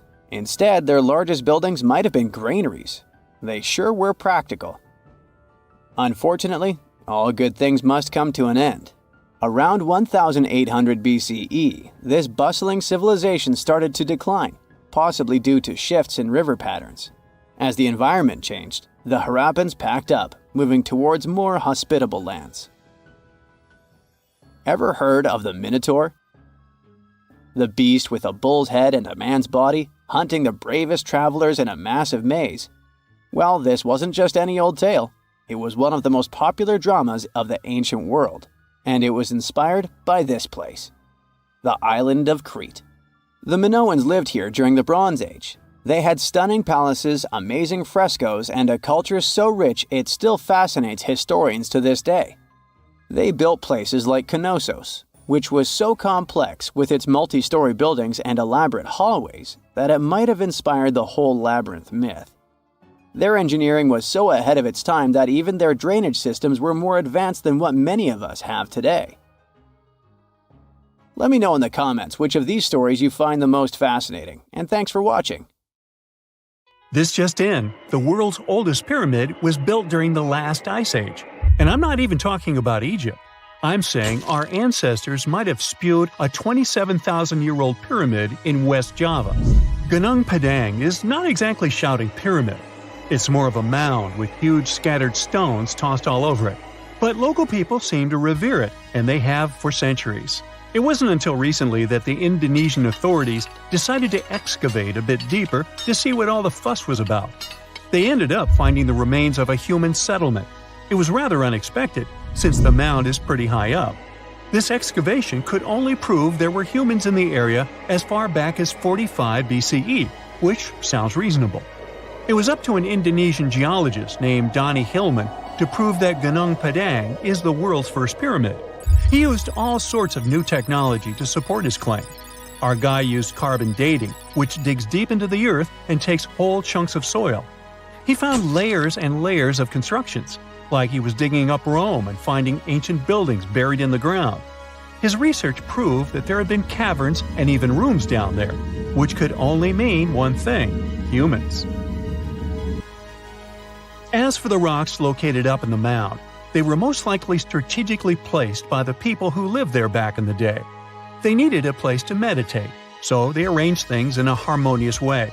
Their smooth surfaces wouldn't be the result of years of erosion, but the works of great sculptures, the Michelangelos of their day, let's say. If this is all for real, then human civilizations began way before we think they did. Our ancestors, the Paleolithic humans, didn't have what it took to be considered a civilization, especially not the tools and knowledge to build pyramids. They needed a lot of masonry skills, which weren't all that available during the last ice age. His peers don't share this view, though. They could believe Hillman's theory if he had found evidence such as charcoal and bone fragments, but he didn't.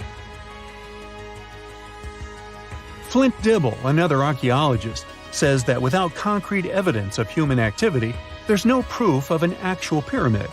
In this case, all the data proves is that the soil in the mound dates back to 27,000 years ago. He thinks the rocks on top of the mound just slipped down the hill, like rocks normally do.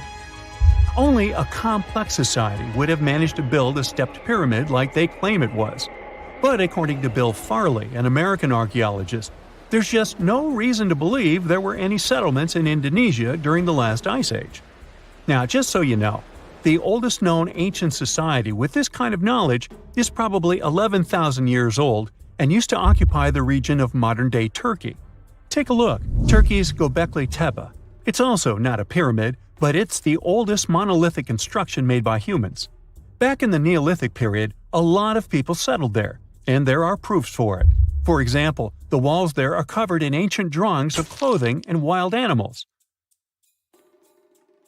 Until recently, the title of the world's oldest pyramid went to a three-sided construction known as the Djoser Pyramid in Egypt.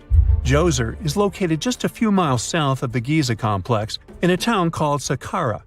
It made its way to popular culture more than once. In the 18th century, it became a common feature in European paintings.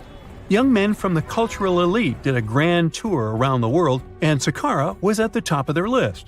It was also featured in the video game Assassin's Creed, with a digital representation way more accurate than many historical drawings of the thing. That was kind of a big deal in ancient Egypt, to build pyramids for kings to spend their afterlives. And if you thought the Khufu pyramid was the oldest one in the world, well, Djoser was built 70 years ahead of that time. The development of new technology has allowed archaeologists to make groundbreaking discoveries, and a new, or should I say ancient pyramid in South America might win the title in dispute. It turns out that pyramids were also pretty fashionable in the Americas in the old days. Among them are the iconic pyramids of Guatemala's Tikal Temple Complex, the same ones that appeared in Star Wars No. 4. But to find the oldest pyramid in the Americas, one would have to travel to Peru. Deep in the Peruvian desert, archaeologists stumbled upon a sprawling ancient metropolis known as Caral. At first, researchers believed that the settlement was pretty recent, since the site was way too complex for ancient technology to handle it. As we said, Caral is a desert town, like Las Vegas, but without all the hoopla. This means no easy access to water.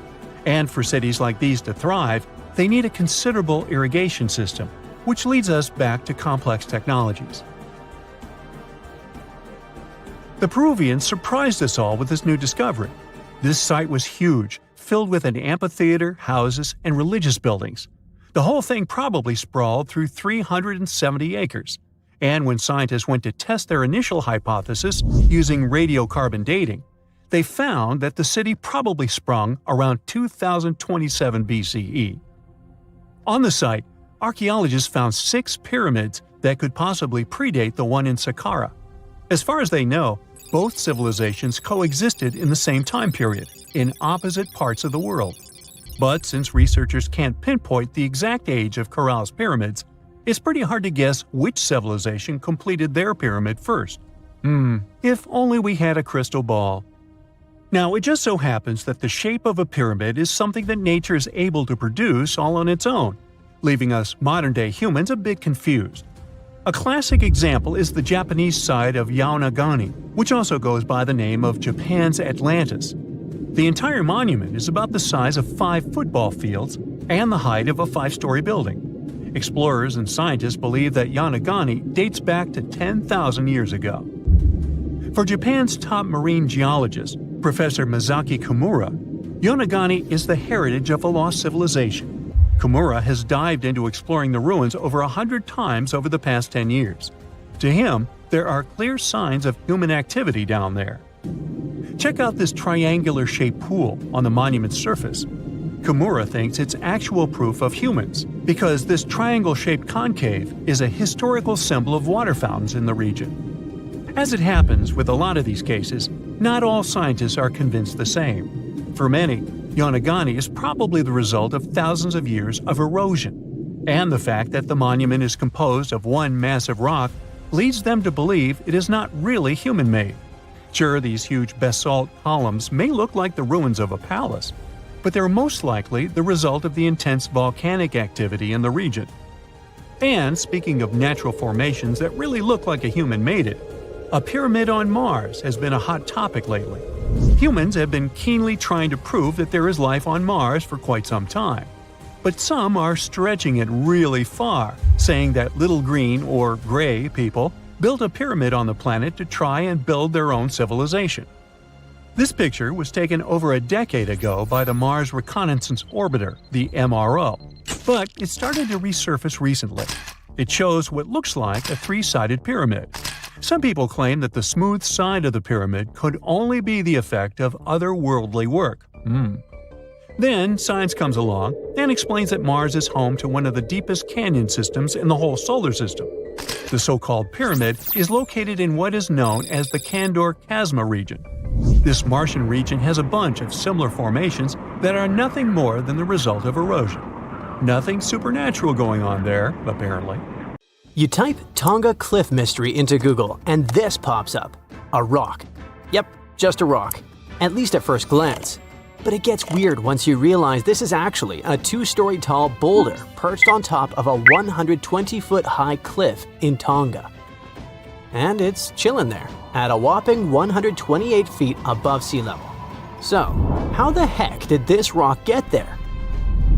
First, a proper introduction. This is Makalahi, which means big rock in Tongan. This name hits the nail on the head because this baby stands at about 22 feet tall. That's taller than a giraffe standing on its tiptoes. And it weighs over 1,300 tons. And that's like stacking nearly 325 elephants on a giant scale. With those massive measurements, it makes total sense that the locals call it Makalahi. But from now on, we can also think of it as the giant tsunami rock. And to understand why, I've got to tell you the story of Makalahi in Tonga. In 2024, researchers from the University of Queensland's School of the Environment were exploring the southern side of Tongatapu Island. One day, they were chatting with a group of local farmers who mentioned a strange and massive rock sitting up on a cliff. And they were honestly pretty surprised. After all, it didn't make any sense for such a huge boulder to be located that far inland, especially since it's sitting about 656 feet away from the edge of the cliff. On top of that, it was covered in vegetation and surrounded by overgrowth, which suggests it's been sitting there for a long, long time. That's when they started asking themselves the big question: where did this rock even come from? So to figure it out, the team created a three-dimensional model of the boulder and headed to the coast. After some careful research, they finally found the spot where the boulder could have originated. Turns out it broke off from a cliff more than 90 feet above sea level. Alright, so they found the source, but let's take a moment to recap what we know so far. The rock originally came from a spot about 98 feet above sea level, and now it's sitting at 128 feet above sea level. That's a pretty big jump. Sure, it's not like climbing Mount Everest or anything, but come on, it's a rock. It didn't just grab some gear and climb up there by itself. That brings us back to the big question: how did this massive boulder get up there? Well, it was probably moved by a tsunami. Yep, this rock could actually be solid ancient evidence of a tsunami. You see, we're talking about Tonga, an island country in Polynesia, part of Oceania. It's made up of nearly 170 islands, with about 36 of them inhabited. The country is divided into three main island groups: the Vava'u, Ha'api, and Tonga Tapu archipelagos. The entire region sits right at the junction of two major tectonic plates, the Indo-Australian plate to the west and the Pacific plate to the east. It's part of the Pacific Ring of Fire, that giant horseshoe-shaped zone that wraps around the ocean basin. And if there's one thing we know about the Ring of Fire, is that it's packed with intense geological activity. With lots of earthquakes and volcanic eruptions happening all the time, and those events can absolutely trigger catastrophic tsunamis. Tonga is no exception.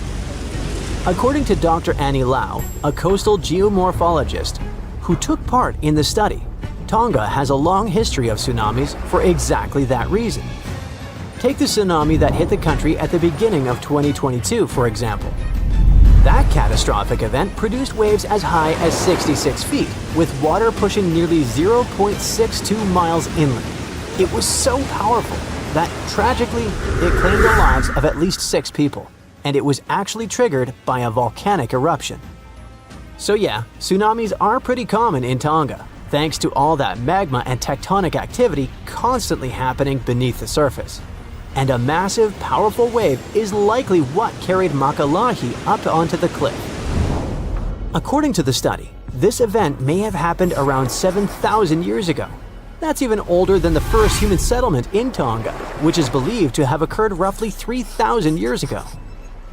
Interestingly, that estimated timeline lines up with evidence of a massive tsunami that hit New Zealand's North Island, around 1,300 miles southwest of Tonga. The researchers had a theory. Now all they had to do was run the numbers to see if it was actually possible. So they measured the boulder's size and weight, then used that data to model how big a wave would have to be to push such a massive rock that far inland. Their findings suggest the boulder may have originally sat near the edge of a cliff, but was shoved inland by a tsunami. The wave lasted about 90 seconds and reached up to 164 feet in height. That's almost as tall as Niagara Falls. Just to give you a perspective, that's significantly larger than the waves recorded during the Indian Ocean tsunami in 2004 or the Tohoku tsunami in 2011. Now, here's the thing. These tsunamis were triggered by earthquakes, and waves caused by earthquakes usually top out at just a few tens of feet. So, in Makalahi's case, it probably wasn't an earthquake that did the job. Instead, it's possible the wave came from a landslide tsunami. This theory suggests that the earthquake not only generated a tsunami that flooded the island, but it probably also triggered a massive landslide. When a huge chunk of material suddenly slides into the ocean or something shifts quickly underwater, it can create a landslide-triggered tsunami, and that landslide, in turn, may have produced a second tsunami. One powerful enough to carry Makalahi and drop it where it still sits today. Now, while science may have found a likely explanation for how the rock got to such a strange location, many locals will probably continue to pass down the traditional stories tied to rocks like this one. According to Polynesian mythology, coastal boulders like Makalahi were placed by the legendary hero Maui. In some legends, Maui used a giant boulder and a magical rope made from the hair of the deity Hina to anchor the sun and slow it down. Another story is known as the Maui Throwing Stones. It refers to a group of 8 coral limestone boulders located in the village of Havelukilu on Tonga Tapu. The myth mentions that these massive stones were thrown to Havelukilu by Maui from the neighboring island of Eua. The story goes that Maui was annoyed by a rooster that woke him up every morning, so he picked up stones and hurled them at the bird. And that's how the rocks from Eua ended up in Tonga Tapu. Now here's the interesting part. The term white chicken in Tongan also means foaming waves, so some believe this story may actually be a metaphor for a tsunami. Even though these myths don't mention Makalahi directly, they show how important rocks like these are to local people. Now, we can say that this archaeological evidence is not only important for culture, but also for science. The recent study gives us some fascinating theories about how the rock ended up so high up and so far inland. But researchers still need to find what's called a landslide scar to prove their point and fully solve the Tonga Cliff mystery. Follow-up research is crucial because it will help us to uncover what triggers these kinds of events and how often that might happen. And who knows? One day we might come across new cases of giant rocks moved by giant tsunamis, each one carrying its own story from the deep. See this place on the map? Yeah, right there. It's estimated that around 100 people have vanished or lost their lives here. Why, you ask? Well, it seems they were all looking for this guy, Percy Fawcett. He was a British colonel, famous for his sharp blue eyes, perfectly groomed beard, and signature hat. He looked like a character from Pride and Prejudice, but lived more like Indiana Jones. In fact, this character was inspired by Fawcett's story. But his disappearance in 1925 was more macabre than any movie plot. Colonel Fawcett was bold. Not the ask your neighbor's Wi-Fi password kind of bold. I'm talking full-on, I don't care that much about my life bold. He used to be a soldier in Sri Lanka and even did a secret spy gig in Morocco, but he needed more. So in 1906, Fawcett started exploring parts of Brazil and Bolivia where no one had dared to go before. His mission was to create secret, mind-blowing maps. Okay, that doesn't sound too risky, but trust me, it was. If you want to explore the world nowadays, you just open Google Earth and, well, that's it. No danger, no adrenaline, just maybe 1 or 2 creepy street view photos. Ew. But we're talking about the beginning of the 20th century, when satellites, and this weird Google car, didn't exist. Back then, if you wanted to fill in the world map, you actually had to explore the land on foot. So that's how Colonel Fawcett ended up in South America. And he became famous for his expeditions to map out the wild Amazon. He was the first guy to record the locations of waterfalls in that region, for example. But then he got obsessed. Blame it on lack of sleep or whatever sketchy Amazon jungle juice he was sipping, but suddenly he was like, I'll bet there's an ancient advanced city hidden somewhere around here. Spoiler alert, there wasn't. But he was hooked on that idea. Hanging out with native Indians for so long convinced him that large groups could totally thrive in the middle of a massive rainforest. And of course, Fawcett loved a good old adventure story, especially the ones from the 16th and 17th centuries, written by European explorers. In those stories, adventurers claimed they had found huge settlements and fine roadways deep in the heart of Latin America. But Fawcett's all-time favorite story came from a manuscript written in 1753. Back then, adventurers were hunting for precious metals in Brazil when they stumbled upon a ruined city with monumental buildings, roads, and plazas. Oh, and every corner had a Roman-style spire. Naturally, the colonel was all in to find it. Too bad no one told him this manuscript is mostly considered a forgery. Yep, this story is as real as Snow White's. But then, things got weird. The settlement described in that manuscript was supposedly located in the northeast side of Brazil. But now, he's saying there's an advanced civilization in Mato Grosso, which is in a different part of the country. So he decided to name this new place the City of Z. Back in the 1920s, the colonel launched 2 separate expeditions to find it, but both trips failed, as he faced terrible weather, fever, and of course, exhaustion. Now, tell me in the comments, what do you think Fawcett did after 2 failed expeditions? Option A, he quit. Option B, he called his mom. Option C, he tried again because he didn't get the memo that the universe is clearly saying stop. Well, of course, option C is the right answer. This is relentless Fawcett we're talking about. So, 3 years later, the colonel finally gathered enough cash to launch yet another expedition in search of the City of Z.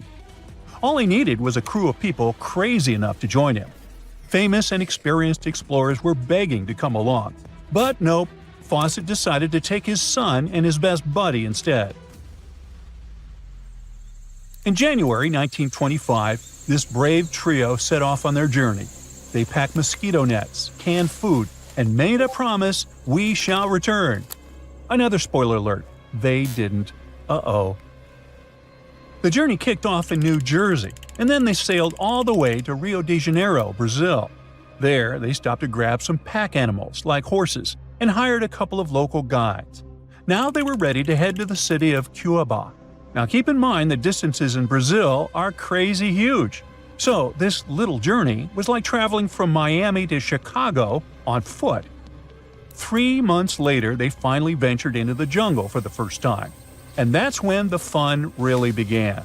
The crew faced piranha-infested rivers, an endless maze of thick trees, and the worst part, bugs.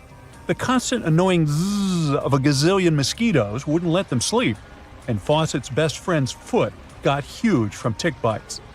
But the colonel didn't have time to babysit his friend's princess foot. Oh no, he was too obsessed to take a break. In fact, at some point, he was so far ahead of his companions that he had to camp alone for a night. On May 29th, Fawcett finally came to his senses. There was no City of Z. But did he let that stop him? Not really. He unpacked their gear and sent the local guides back to Cuiabá. But before saying a final goodbye, he asked them to deliver a letter to his wife, saying something like, "Don't worry, hon, our son is well and getting stronger every day." Sure he was.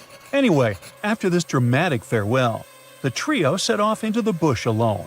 The darkness swallowed the thick forest, and then they were never seen again. Okay, that was intense, so let's fast forward. 2 years later, the newspapers were still speculating whether the trio could still be alive, and Fawcett became a legend, like Bigfoot, but less hairy. One guy said that the colonel had become one of the locals and was living his happily ever after in the jungle. Another guy said he was held prisoner by the Indians, but no one could confirm any of these sightings. It wasn't until 1928 that the British authorities finally thought better late than never and decided to look for Fawcett and his crew. By that time, they were sure their expedition had perished, but they still needed proof. And after days and days of surviving the jungle's worst nightmares, they found, well, nothing. But in a weird way, this mystery inspired more explorers to look for them. It's estimated that about 100 people have passed away in this process, and a few have followed in the explorers' footsteps by disappearing without a trace. So, what really happened to the expedition? Researchers have pointed their fingers at everything under the sun. Parasitic infections, starvation, drowning, jaguar attacks, you name it. Some even say Fawcett dove headfirst into mysticism and started an occult community in the jungle. The Brazilian anthropologist Orlando Vilas-Boas was probably the one who got the closest to solving this case. Back in the 1950s, he was working with the Kalapalo Indians when they suddenly admitted to, getting rid of Fawcett. They even had bones to prove it. But it turns out a forensic analysis showed that the remains didn't belong to the colonel. So we're back to square one, and nobody knows, to this day, whatever the heck happened to them. Fawcett's quest, as we know it today, is based on some pretty questionable sources. But there is a possibility that he wasn't living in Delulu land after all. Recent discoveries suggest that his idea of a sophisticated jungle city wasn't just pure fantasy. In 2024, a massive ancient city was found in the Amazon, hidden beneath dense vegetation. Evidence suggests it was built around 2,500 years ago, and it was surprisingly advanced, featuring houses and plazas, all connected by an incredible network of roads and canals. But this city was in a forest in Ecuador, not Brazil. So who knows? Maybe the legendary city of Z is still out there.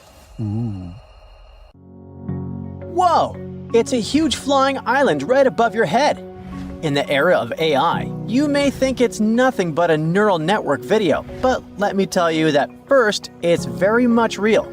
Two, if you want, you can as well visit it. It may even hold the key to the El Dorado secret. This place is called Roraima, and it's actually not an island at all. It's a mountain.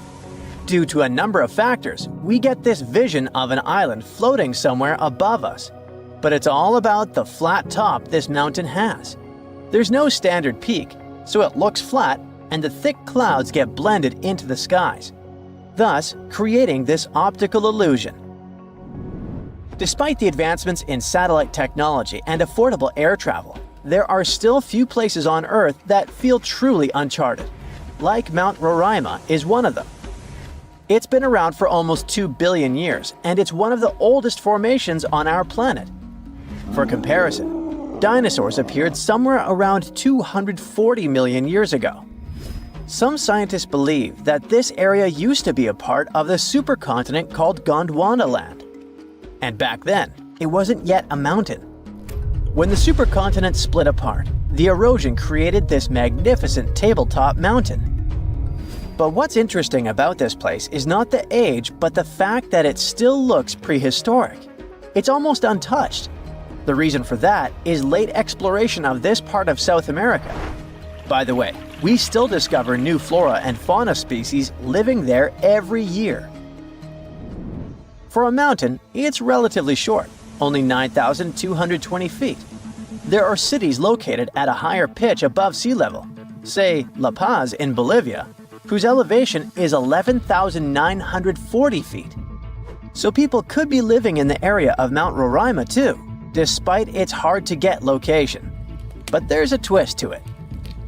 The Pemon people are the original inhabitants of this region, and they have an incredibly rich tradition of myths. For instance, their mythology features deities that live on the Tepui, which are flat-topped mountains found in the grasslands. These mountains are considered sacred and are off-limits to the living since they're believed to be the dwelling places of ancestor spirits known as Moai. So, there are traditions that restrict living in this area, but still, some sources claim that local communities do dwell there. But, obviously, modern problems lie not only in the spirits, but in very much limited job opportunities there. However, guided tours are actually available. So what will you see if you ever dare to visit this place? At the base of the mountain lies an evergreen rainforest featuring trees that range in height from 82 to 150 feet, with some specimens reaching up to 200 feet. Some of them are endemic for sure, meaning that it's the only place in the world where you can find them. Like, you can find orchids as large as a medium-sized tree. It's not a surprise because due to the remoteness of this place, species here may have followed a completely different evolutionary trail, unlike most of the flora and fauna on our planet. Next, you have all the chances to stumble upon a waterfall at the base of Roraima that's been flowing for millions of years. Fun fact, there are no rivers on Roraima summit, but the rainfall seeping through the porous rocks create this incredible view. All combined together make it look like some lost world, right? By the way, Sir Arthur Conan Doyle was inspired by Tepui, these tabletop mountains, when he was writing his The Lost World novel. Yep, it's not only Sherlock he was famous for. Among these natural wonders, Roraima stands out as the most accessible Tepui. There are more similar formations, but they're way less trek-friendly. Yeah, amongst other mountains, Roraima may be the easiest to get to, but still, it is very hard to get there, even taking into account all the modern technologies. So, how did the discovery happen? Hard to say for sure, but there is a theory backed up by official records. Back in the 16th century, here was this Sir Walter Raleigh. Look at his fancy collar and mustache. He was one of the most important people during the Elizabethan period. In 1594, he got to know about a great golden city near the Caroni River. That idea stuck in his mind. Maybe it was something like a get-rich-quick scheme for him. Anyways, 1 year later, he went to explore what is now Guyana and eastern Venezuela, and he described precisely Mount Roraima. On March 22, 1595, an English fleet led by Walter Raleigh showed up off the coast of Trinidad. Raleigh tried to make nice with the Spanish settlers there by trading and even inviting them aboard his ships for some entertainment. After a few drinks, the Spaniards opened up about a person having some particular activities in Guyana, sharing insights about the land's geography and the treasures they believed were hidden inland. Fast forward to April 7th, Raleigh pulled off a surprise attack on the town of San Jose and managed to capture this very person. After squeezing him for information, Raleigh declared his own plan to head into Guyana on a quest for the legendary Golden City. Since his ships couldn't navigate the narrow channels of the Orinoco Delta, Raleigh had his carpenters modify one of them, likely a galleass, to only draw 5 feet of water. This ship could carry 60 men, while another 40 were split among smaller boats. Progress was slow as they navigated through the delta, getting lost in what Raleigh described as a labyrinth of rivers. Eventually, they made their way to the Caño Manamo, and then into the main Orinoco River. A bit further upstream, where the Orinoco meets the Caroni, Raleigh encountered a native chief named Topiawari, and they hit it off. Topiawari revealed that his people had been pushed out of inland Guyana by a fierce tribe from the west. This fed into the prevailing belief, shared by both the Spanish and Raleigh, that El Dorado was home to runaway Incas from Peru. Topiawari also mentioned that the invading tribe was rich in gold, claiming that their nearest town, just a 4-day trek south, was the source of gold plates that were being traded far and wide. But he hinted that even finer treasures lay deeper in the land. Raleigh then made his way to the mouth of the Caroni, but strong currents halted any further progress. He sent out 2 scouting groups on land, while he led a third one. They unearthed a few shiny stones that they eagerly dug out of the ground, but most turned out to be worthless. They learned that a massive lake about 40 miles wide lay at the head of the Caroni, filled with alluvial gold. However, with no way to move forward and the Orinoco's waters rising, Raleigh had to call off the expedition, hoping to come back when conditions were better. It wasn't until 1616, over 20 years later, that Raleigh got the go-ahead from James I for a second try in Guyana. He assured the king he could retrieve a lot of gold from a mine near the Caroni that he had heard about on his earlier trip. James specifically ordered him not to clash with the Spanish, who were still controlling the Orinoco area. When Raleigh arrived in South America, he stayed on the ship while sending Lawrence Kemmys and a team to look for the mine. For reasons that remain unclear, Kemmys ended up attacking and capturing the Spanish town of Santo Tomé, resulting in the demise of Raleigh's son Watt during the skirmish. Unable to find the mine, the crew returned to the ship, and facing Raleigh's anger, Kemmys took his own life. Back in England, Raleigh was put on trial for allegedly lying about the mine and trying to provoke a conflict with Spain, which ultimately led to his execution. Or maybe those were the Maori spirits who didn't appreciate the intrusion.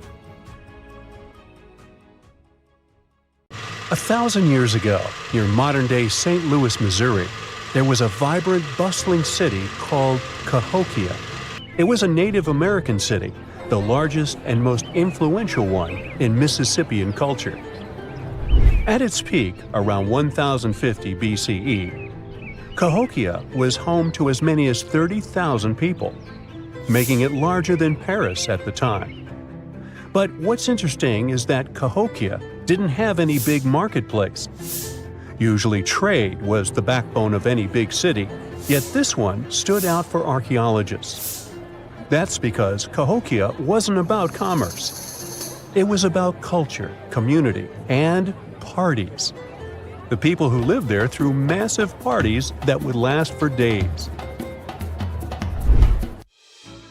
The city's grandest feature was its 50-acre plaza, surrounded by amazing earthen pyramids. This massive space could hold over 10,000 people. Imagine them all gathering there for festivities, dancing, drinking coffees and teas, feasting on deer, and betting on sports. The events were super lively. Cahokians would wear awesome costumes, style their hair in interesting ways, and decorate their bodies with tattoos. Athletes were playing a game called chunky, where they hurled spears at a rolling stone disc, competing to get as close as possible. The roar of the crowd filled the air, and performers showed off their skills. These celebrations were so wild, they left traces in history. After the parties ended, Cahokians cleaned up by tossing leftovers into pits. Archaeologists have uncovered these waste pits, and they were filled with food remains and pottery. One pit alone contained the remains of 2,000 deer, and that's from a single event. They also found traces of yaupon holly, a caffeinated plant that was traded from hundreds of miles away. This just shows how much effort and thought Cahokians put in their celebrations. Would you like to live in a city like this? But aside from all the fun and games, Cahokia was also deeply complex and spiritual. The city was built on a landscape that mixed dry land with swampy patches. Many people believed that this symbolized the connection between the world of the living and the dead. The people of Cahokia saw their city as a bridge between these two realms. They built earthen mounds, both for ceremonies and rituals, and as construction support. These mounds rose from the swampy areas. Meanwhile, people settled in the drier spots. Elevated pathways connected these neighborhoods, creating a physical link between life and death. Isn't it sad that some ancient metropolises that rival modern cities in scale just disappeared? Cahokia's story came to a quiet end around 1350 CE, when the city was abandoned, all due to changes in environments and weather, floods, and other problems. But the influence of Cahokia was so big, it spread to distant places. Some of their traditions, like chunky and yaupon tea, have survived in native communities to this day. Today, Cahokia is a UNESCO World Heritage Site, and it's not the only megacity we lost. About 5,000 years ago, people in the Indus Valley built some of the world's first cities. Mohenjo-Daro was an ancient city in what is now Pakistan. The city was built around 2500 BCE, and back then, it was a thriving hub of the Indus civilization. Sure, it was much smaller than modern cities, but it was quite huge at the time, around 40,000 inhabitants. It looks like the locals were crazily strict and disciplined people. The city's planning and organization were incredible. It was laid out in a grid pattern. Streets and important buildings aligned along the north-south axis, probably to match the movement of the sun and moon. They also built one of the most advanced systems for water and waste management of their time. The city had about 700 wells. Nearly every house had its own. Most homes also had private bathrooms with drainages and even underground sewers. This shows how skilled these people were at staying clean. And with all this discipline, it looks like there were no kings, queens, or even a central government. They could still have some authority, like local elites or elected officials, just not a classic strict monarchy or religion. Instead, people there cared about simplicity and order. They basically managed themselves, having standardized ways of doing things, from the way tools and potteries were made to how they traded. Which is why, unlike many other cities, Mohenjo-Daro didn't have grand palaces, temples, or monuments. Instead, they had public areas known as citadels. People gathered at citadels for rituals, meetings, and storage of grain. And it seems like this way of life worked perfectly. Scientists found some seals and weights, which means the economy was well regulated. Archaeologists found some intricate artifacts like ivory, lapis lazuli, carnelian beads, and gold jewelry. Another famous find is the small bronze statue known as the Dancing Girl, which was discovered in 1926. Mohenjo-Daro wasn't poor at all. And they also pulled off some awesome buildings.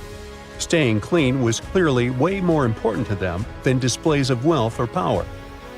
So they created the Great Bath, one of the most famous structures in the city. It's a large, watertight pool built with baked bricks, perched on a mound of earth, being almost a religious place, the closest thing they had to a temple.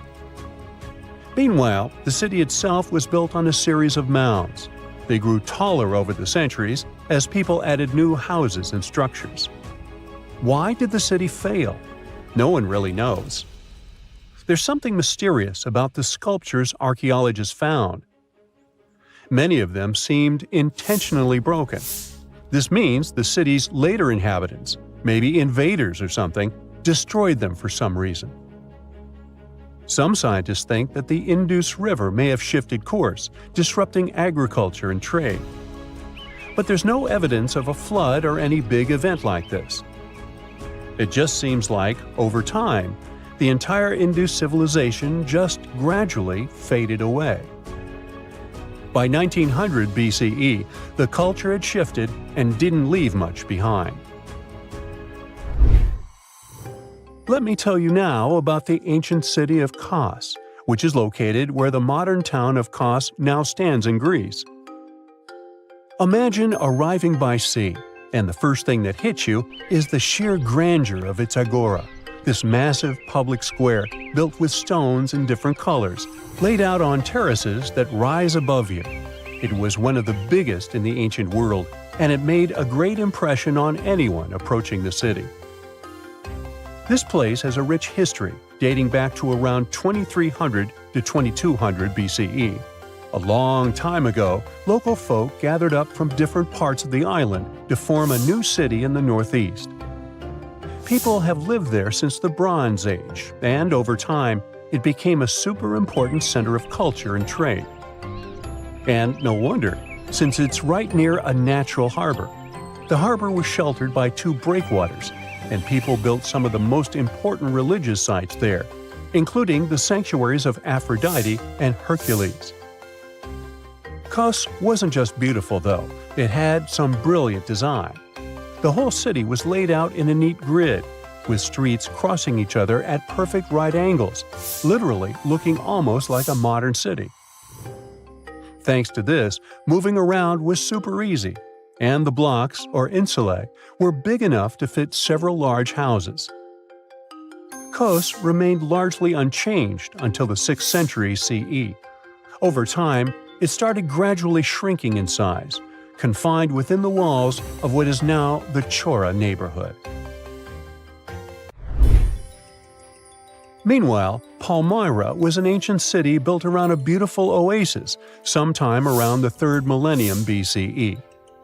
Originally known as Tadmor, this city flourished as a major stop on the Silk Road, linking the Near East with Asia. It was a thriving center of trade and culture. They had a marketplace, assembly buildings, grand gates. In other words, this place was bustling with life. The city has been through many hands throughout its history, from the Byzantine to Arab caliphates, which is probably why it had some awesome architecture. An interesting blend of Greco-Roman, Persian, and Arabic vibes. the Temple of Bel, the Great Colonnade, and a Roman-style theater. But, like all the others, it decayed over time. Palmyra's importance faded, and by the early 1400s, it had been largely destroyed. But at least its ruins remain. Right now, they're a UNESCO World Heritage Site. There's this interesting ancient site near St. Louis, Missouri, that a lot of people don't know about. It's called Cahokia, and it used to be a huge city with up to 20,000 people living there back in the 11th century. It's full of these massive earthen mounds that were built by hand, and the biggest one is still there today, at the Cahokia Mound State Historic Site. Even though we don't know everything about this civilization, researchers have been able to piece together some information from the remains they've found. For starters, they found some pretty old teeth at this site. After studying their appearance and structure, scientists suggest that a lot of different indigenous groups lived there. About a third of them came from other areas in the middle of the continent, which they figured out by studying the different levels of various substances in the teeth. And get this, the way the mounds are arranged shows that this was actually a planned-out city, not just a bunch of villages grouped together. The rulers lived on top of the mounds, while everyone else lived in other structures.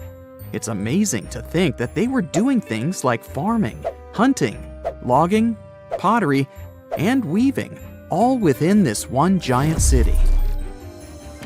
Right in the middle of Cahokia, there was this giant mound that was about 100 feet tall, and around it, there was this huge wooden fence. Inside the fence was the city center, which had a big open space called a plaza. Archaeologists think that the plaza was designed to represent the 4 cardinal directions of the world. It was like the people who built it wanted to create a place that was in harmony with the universe. The center of the city was where they held ceremonies and events, and it was such a big deal that people from outside Cahokia would come to be a part of them too. What became of this city? Hard to tell. Some people think that the reason it fell apart is that they cut down too many trees and the land got all messed up. Other scientists believe that's not true because the soil was still in pretty good shape after the city was gone. The Europeans were not even around at that time, so they couldn't have influenced the downfall of Cahokia either. There's also one theory that suggests there were fights with other communities that caused the city to collapse. These days, there are over 65 preserved mounds, and you can even climb the steps of the tallest one. The best part is that local authorities are thinking of making it a national park, so you should totally plan to visit before it gets too crowded. Mohenjo-Daro is another lost ancient city that's still surrounded by mystery. Located in modern-day Pakistan, it was a city that flourished during the Bronze Age, and it was extremely advanced for its time. It had things like water systems and fancy architecture that other cities didn't have back then. Despite these features, it's not as well known as other ancient cities, like those in Egypt or Mesopotamia. What's even weirder is that at some point, the city was abandoned, and no one knows why. Archaeologists found the city in 1911, but it took a while for them to realize how important it was. Eventually, they uncovered a lot of really interesting things about the city, like its advanced sanitation system. Excavations uncovered over 700 wells, as well as private baths and a large communal bath. Remarkably, even private homes had toilets, and waste was efficiently disposed of through a citywide sewage system. They also had a lot of trade connections and made some really beautiful objects, like pottery, jewelry, and figurines that were sold all over the region. Despite its amazing culture and knowledge, scientists have yet to figure out why the city was abandoned. Some people think changes in the nearby river might have had something to do with it. The writings that the people of Mohenjo-Daro left behind are still a complex code even for the most skilled specialists, making it even harder to piece together their history. Have you heard of the lost city of Kolmanskop? It used to be a small settlement in the Namib Desert. Legend has it that it got its name from a man named Coleman who got stuck in the local dunes and was never seen again. But that's not the interesting part. In 1908, a railway worker found a shiny stone and showed it to the chief railway foreman, who turned out to be a hobby mineralogist. They discovered it was a diamond, and soon, Kolmanskop became the richest town in Africa and one of the richest places in the world. It had luxurious stone houses, a school, a hospital, and even an ice factory to produce ice for fridges. The hospital had the first X-ray machine in southern Africa, which was supposedly used to check if workers were illegally swallowing diamonds. Its popularity began to decline in the late 1920s when another diamond-rich location was discovered nearby. Most of the inhabitants soon began to flee the city in search of a better life, leaving the buildings abandoned. In 1938, all machinery was taken south and the town was left to the desert. The last inhabitant left Kolmanskop between 1956 and 1960. The hot climate and low humidity have preserved the structures over time, and tourists can now visit this desert ghost town. You've surely heard about this next ancient city, Machu Picchu. It's this incredible ancient location in Peru. It stretches across a huge piece of land in the Andes Mountains and sits high above sea level. It's even considered one of the wonders of the modern world. But here's the thing. Scientists aren't exactly sure what it was used for. It could have supported up to 750 people, but there aren't a lot of human clues left behind. Some people think it was more of a spiritual or ceremonial place, while others believe it may have been like a fancy spa retreat for the nobles. The extensive terraces might mean it was used for crop testing or as a trading hub. And there's even a theory that it was used as a prison because they found a cell-like area too. It's amazing that even today, archaeologists and historians are still puzzled about how it was built. Did you know that they probably didn't even use wheels for transportation? And those massive granite rocks were somehow pushed up the steep Andean mountains, even though most of them weighed a lot. Some historians think that hundreds of people worked together to push each rock up the peak. The huge stones at Machu Picchu are also so close together that you can't see any cracks between them. It's pretty cool because it also makes the area safe during earthquakes, which is important since Peru is a shaky country. But how did the stones stay put during all those quakes? They actually move a little bit, but then they go back to their original spot, almost like they're dancing. Some people think wet wooden wedges were used to keep them in place, but that doesn't really add up, considering how big the structures are. Locals back then also seem to have built Machu Picchu without using any pack animals or iron tools. They had to sculpt and put everything together using mostly their hands. Plus, the citadel is built on a fault, so they had to move a bunch of stone and earth to make it flat. Scientists also think that the real construction is actually underground because of the deep foundations and drainage system. In fact, there's a hidden water system that was just recently discovered using 3D scanning. They didn't even use mortar to put the granite blocks together. They were so precise that you can't even fit a sheet of paper between them. One theory suggests that people that lived there used stone tools made of a harder material than the stone they were cutting. Scientists discovered something Atlantis-like near Australia. There used to be an entire continent that's now underwater. Here's what happened to it. Around 70,000 years ago, during the last ice age, there was a huge landmass called Sahul. It was located in the southwestern Pacific Ocean. This ancient supercontinent connected what we now know as Australia, New Guinea, Tasmania, and the Aru Islands into one giant piece of land. Imagine lush tropical rainforests surrounded by beautiful mountains. Sahul's tallest mountains were in the New Guinea highlands, with peaks reaching over 13,000 feet. This beautiful place was home to a variety of unique animals, most of which were pouched creatures. But back then, they weren't just koalas and kangaroos. Sahul was filled with different types of grazers, burrowers, scavengers, and predators. It was home to a huge diprotodon, a powerful hunter Thiosolio, and a horrifying Megalania, a creature that's much larger than any living lizard today. It was a unique place because the rest of the world was filled with placental animals at the time, like wolves, elephants, and humans. In Sahul, the only normal mammals were bats and rodents. But not all its parts were the same. The Timor, Arafura, and Carpentaria regions were covered by hot savanna and dry forests.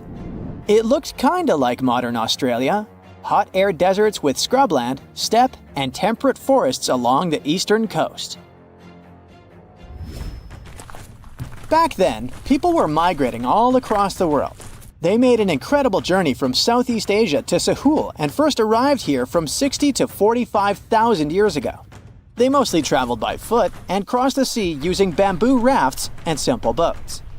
They came there from an ancient landmass called Sunda, which includes parts of Southeast Asia. They traveled across a series of islands known as Wallachia and eventually spread across Sahul. And it wasn't a small journey. Sahul was huge, around 4.1 million square miles. That's bigger than the USA or Canada. It stretched from the equator to around the southern part of New Zealand. So they arrived in what is now Australia and became Australia's first people.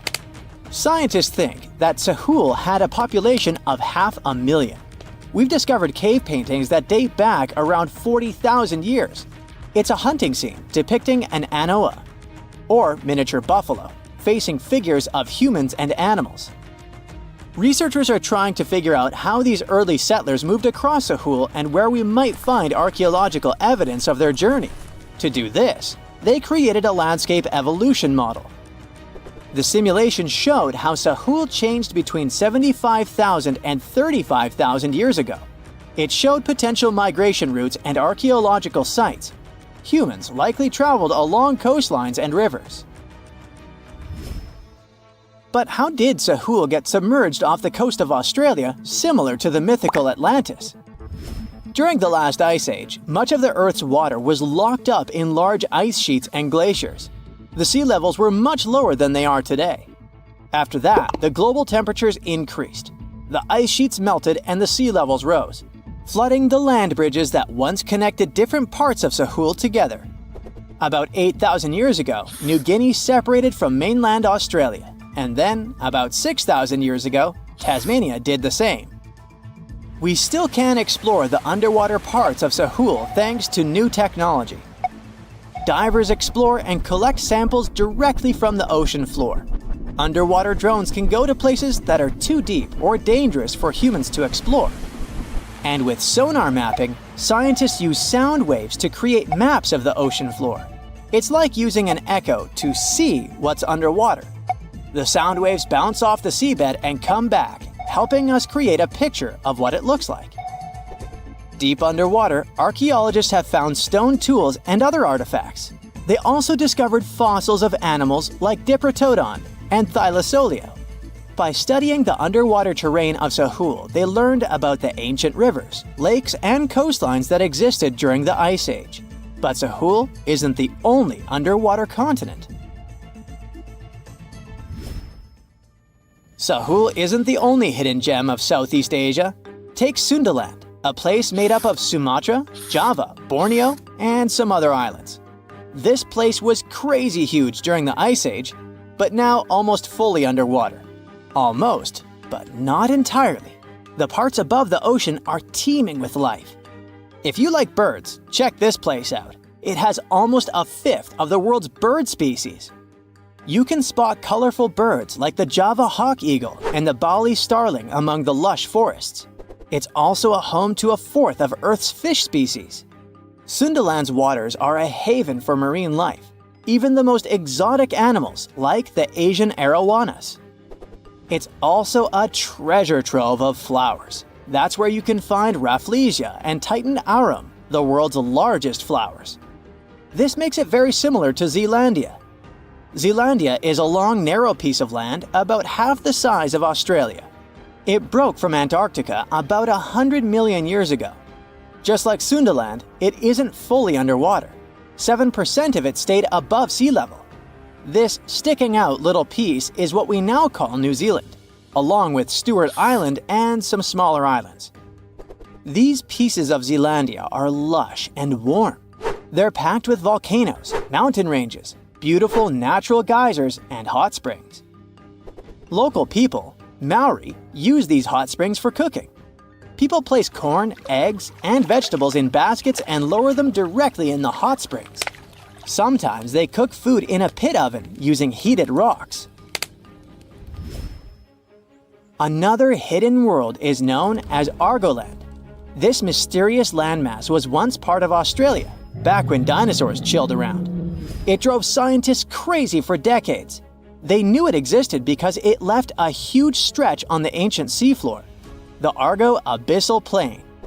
About 155 million years ago, it broke off from Australia, saying bye-bye. The continent drifted somewhere north, and when it reached Southeast Asia, it just vanished. Scientists had no idea where it went, but recently they finally found its remains. Turns out, poor Argoland's lower parts started drowning into the Sunda Trench, a horrifyingly deep oceanic pit. The Earth's crust sunk into the mantle. Meanwhile, the upper parts of Argoland were pushed upward, grabbing the younger rocks on land. Because of this, Argoland broke apart into a bunch of smaller pieces. These pieces formed parts of Borneo, Java, Sulawesi, and other regions. The remains are buried under Indonesia and Myanmar. Imagine a colossal landmass the size of Greenland, Greater Adria. Its journey began about 240 million years ago when it broke away from the supercontinent Gondwana. It started moving north, and after 100 million years of enjoying the warm seas, it suddenly crashed into Europe and shattered into pieces. Most of these pieces went deep into the Earth's mantle, but some were scraped off and became part of mountain ranges like the Alps. Today, the remnants of Greater Adria are scattered across more than 30 countries, from Spain to Iran. That's why they're hard to look for. Seychelles was also once part of Gondwana. Yep, these idyllic islands are sitting atop of the ancient continent. We know a lot about it because of its fascinating granite outcrops. 100 years ago, Alfred Wegener discovered continental drift, but no one believed him. These granite outcrops helped him prove that he's not crazy and that tectonic plates really are moving. The Seychelles broke off from India and Madagascar and eventually became a sad loner in the Indian Ocean. This probably happened because of some insanely active volcanoes in the Deccan Traps. But now, the islands are home to unique species both on land and in the coral reefs nearby. Mauritius broke off from India after the dinosaur wiping. Along its journey, it stretched into a long ribbon-like shape and also broke into pieces. Now it's all scattered beneath the Indian Ocean.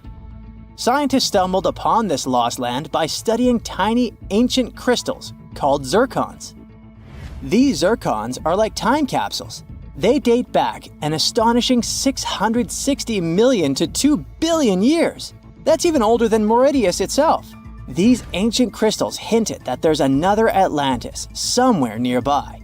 Turns out there are hidden continents all around the world, and maybe we'll discover more of them in the future.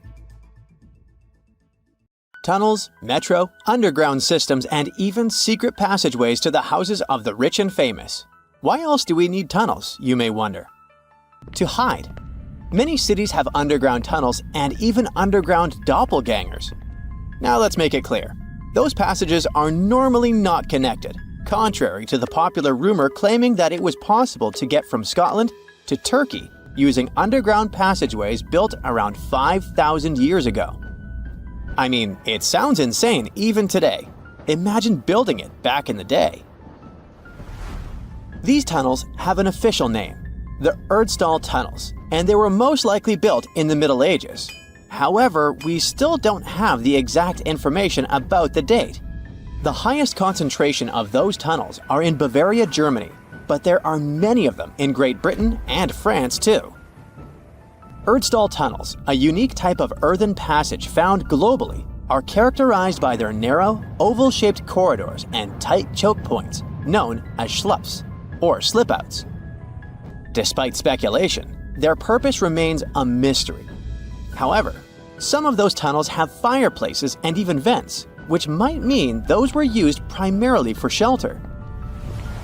Dating back to the Middle Ages, possibly as early as the 12th century, Erdstall tunnels lack archaeological signs and historical records, so it's not a surprise that there are many rumors about their use.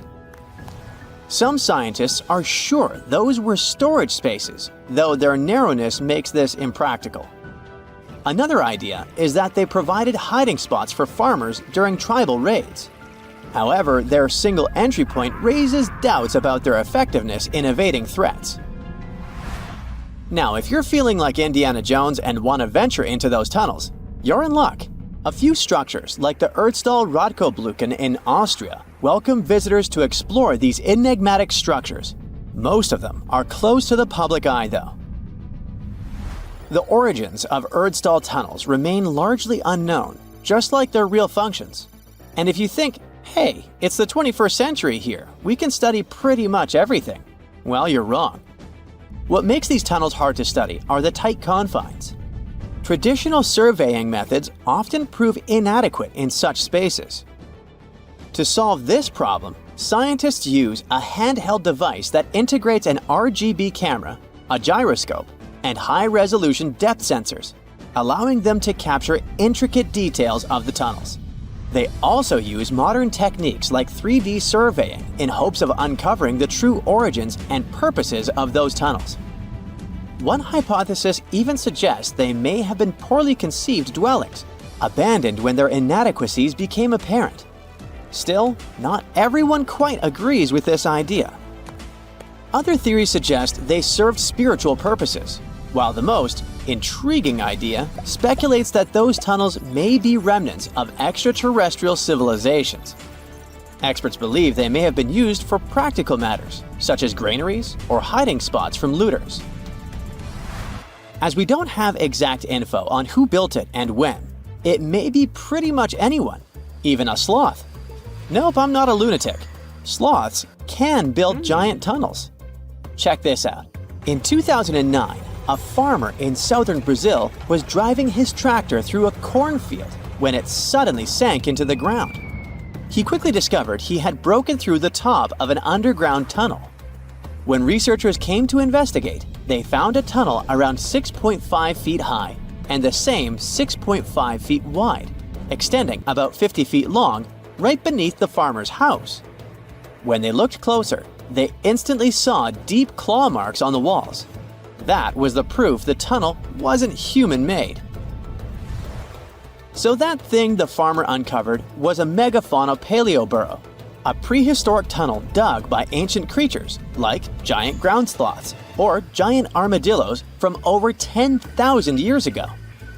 I know, it's hard to imagine those beasts, but let me help you. Take a hamster. Now, increase it to the size of an elephant. Don't forget, this 13-foot tall hamster could also walk on two legs. During their time, around 15 million to 10,000 years ago, many species of sloths and giant armadillos roamed the Americas, some even digging similar tunnels.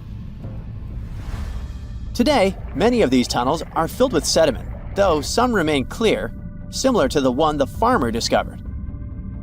This 2009 find sparked significant interest, leading to the discovery of over 1,500 paleoburrows across southern Brazil, making it the era with the highest concentration of such sites worldwide. But no one knows exactly why there are so many of them in southern Brazil. While some paleoburrows exist throughout South America, none have been found in North America. which is weird since those huge sloths roamed the entire continent.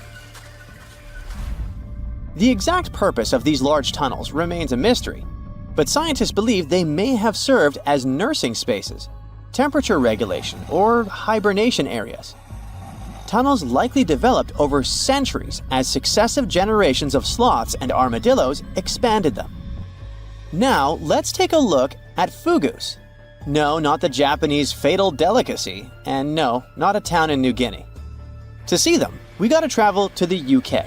So fugus are underground structures too, but they don't look exactly like tunnels. They are dry stone structures. They look as if a cave had been decorated with stones from the inside. There are only around 15 of them found so far, and most of them are located in Cornwall. According to the estimates, those tunnels were built about 2,400 years ago, and they're still in pristine condition, which is truly fascinating. I mean, back in the day, people had no cool machinery whatsoever, yet their structures still last. And if you dare to buy an apartment today, well, chances are you won't be too happy about the quality. Going back to our fugus, there's nothing extraordinary about their supposed purpose. They could be used for spiritual purposes, as a place to hide, or a food storage. The latest application, though, is a bit weird. I guess it's not a secret for anyone that England is famous for its excessive humidity. And if you want to store your food properly, you gotta avoid the humidity at all costs. Otherwise, say welcome to mold and fungi. But ancient people weren't dull-witted at all, or they wouldn't have survived, and you and I wouldn't be around now. So they might have adapted those fugus to store just some products, those that already had natural molds in them, assisting in the preservation of perishable food, like milk, butter, and cheese. But hey, those are just speculations. The true reason why they were built remains unknown. What makes fugus unique is that they are intentionally built tunnels, not just excavated mines like those in Wales.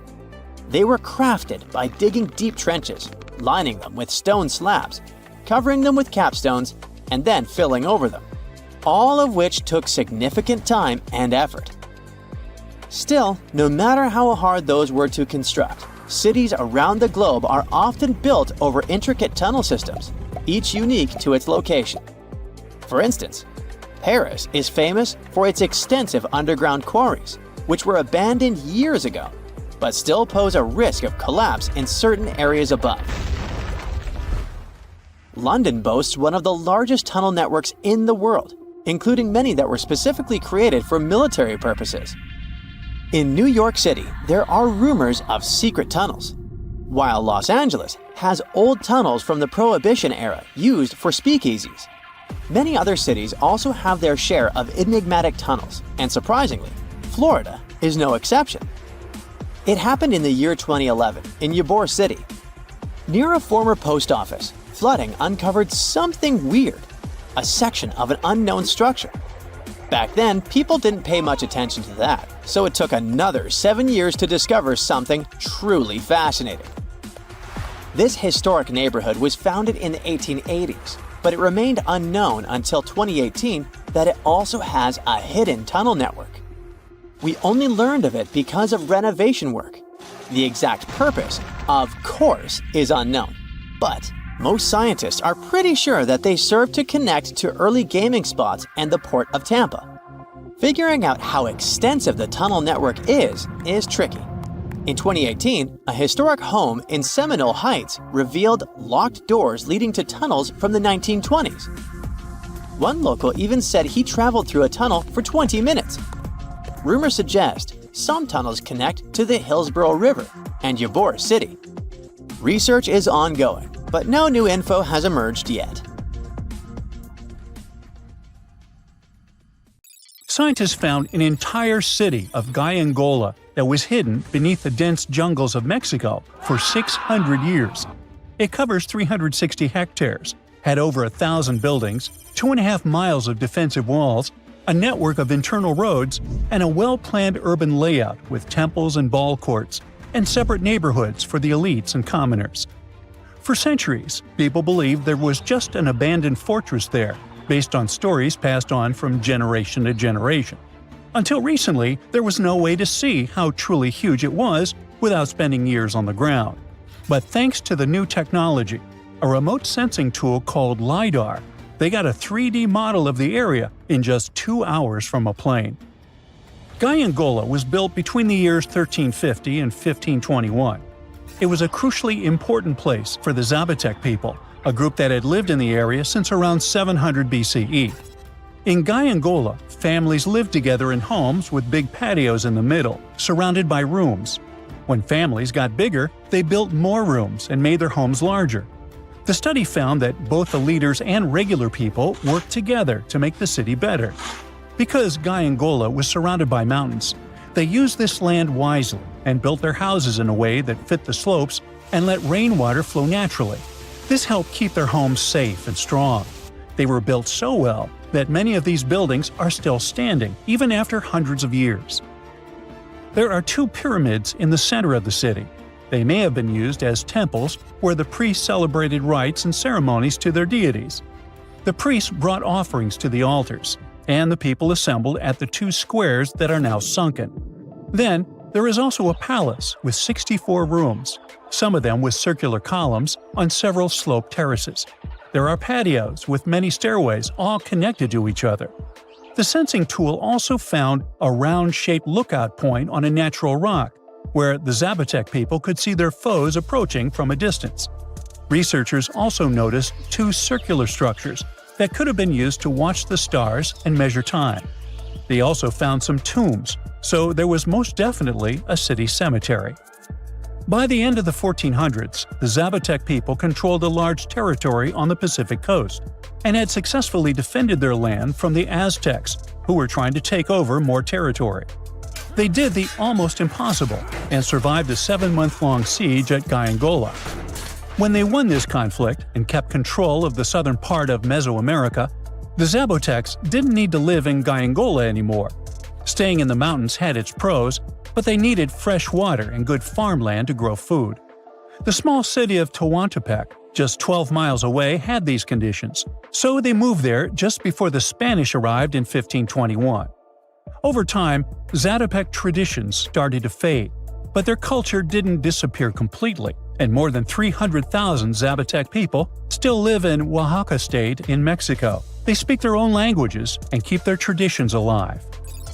Creating the 3D model of the lost city is just the beginning of the research.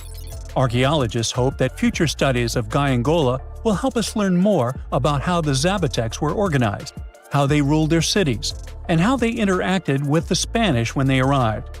They plan to study all 1,100 buildings found in the LiDAR scan, and it will take a few years. Instead of digging up the ruins, they will use special technology to scan the land and learn more about the city without damaging it. This same tech helped scientists find another massive ancient city that lay hidden beneath the thick green canopy of the Amazon forest.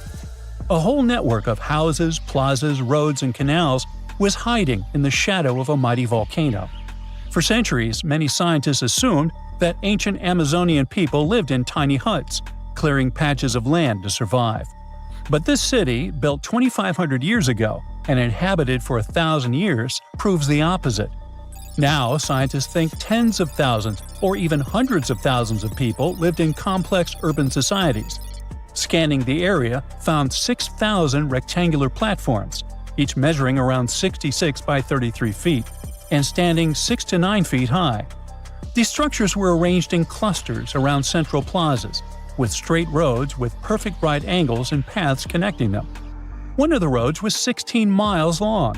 Building straight roads like this is far harder than just following the landscape. Some of these roads may have had deep spiritual or ceremonial significance. The volcano's rich soil helped the civilization thrive, but it may also have led to its downfall. Researchers also found signs of threats to the cities, such as ditches that blocked entrances to the settlements. Maybe some people living nearby were trying to get in. The next step for the researchers will be studying the adjoining 116 square miles to know more about this large, complex society that could be bigger than the well-known Mayan societies in Mexico and Central America. Meanwhile, in 1963, a man in Turkey discovered an ancient city while renovating his own house. He knocked down a wall in his basement and found a mysterious room. He kept digging and saw a tunnel. It led to the Derinkuyu underground city. It's one of the deepest multi-level underground settlements in Cappadocia and in all of Turkey. The inhabitants lived on 8 levels and had access to cellars, storage areas, chapels, a school, a study room, and other structures. All floors were connected by an extensive network of tunnels. The underground city was probably built as a shelter. The construction is hiding at 279 feet deep, and you can't see it from the outside. The complex was large enough to shelter about 20,000 people with their livestock and food supplies. There was also a 180-foot ventilation shaft. Archaeologists believe that Phrygians first built the levels. The Romans used and enhanced the structure later. The golden time of Derinkuyu was during the Byzantine era. The next lost and found city appeared only in a few inscriptions and ancient texts, so no one could be sure it really existed. Scientists searched the majority of the coast of Egypt until one archaeologist and his team detected a colossal face looking at them from under the water. The ancient city of Thonis Heraklion was discovered completely submerged 4 miles off Alexandria's coast. In the ruins of the lost city, there were 64 ships, 700 anchors, and a treasure trove of gold coins. Archaeologists believe the 16-foot-tall statue and the temple remains are the most important findings discovered by the expedition. Back then, the city had ceremonies and celebrations that took place in the Temple of Ammon. The ruins and artifacts were made from granite and diorite, so they were in good condition even after having been in contact with water for centuries. They give people a glimpse into what life was like 2,300 years ago in one of the most important trade ports of the world.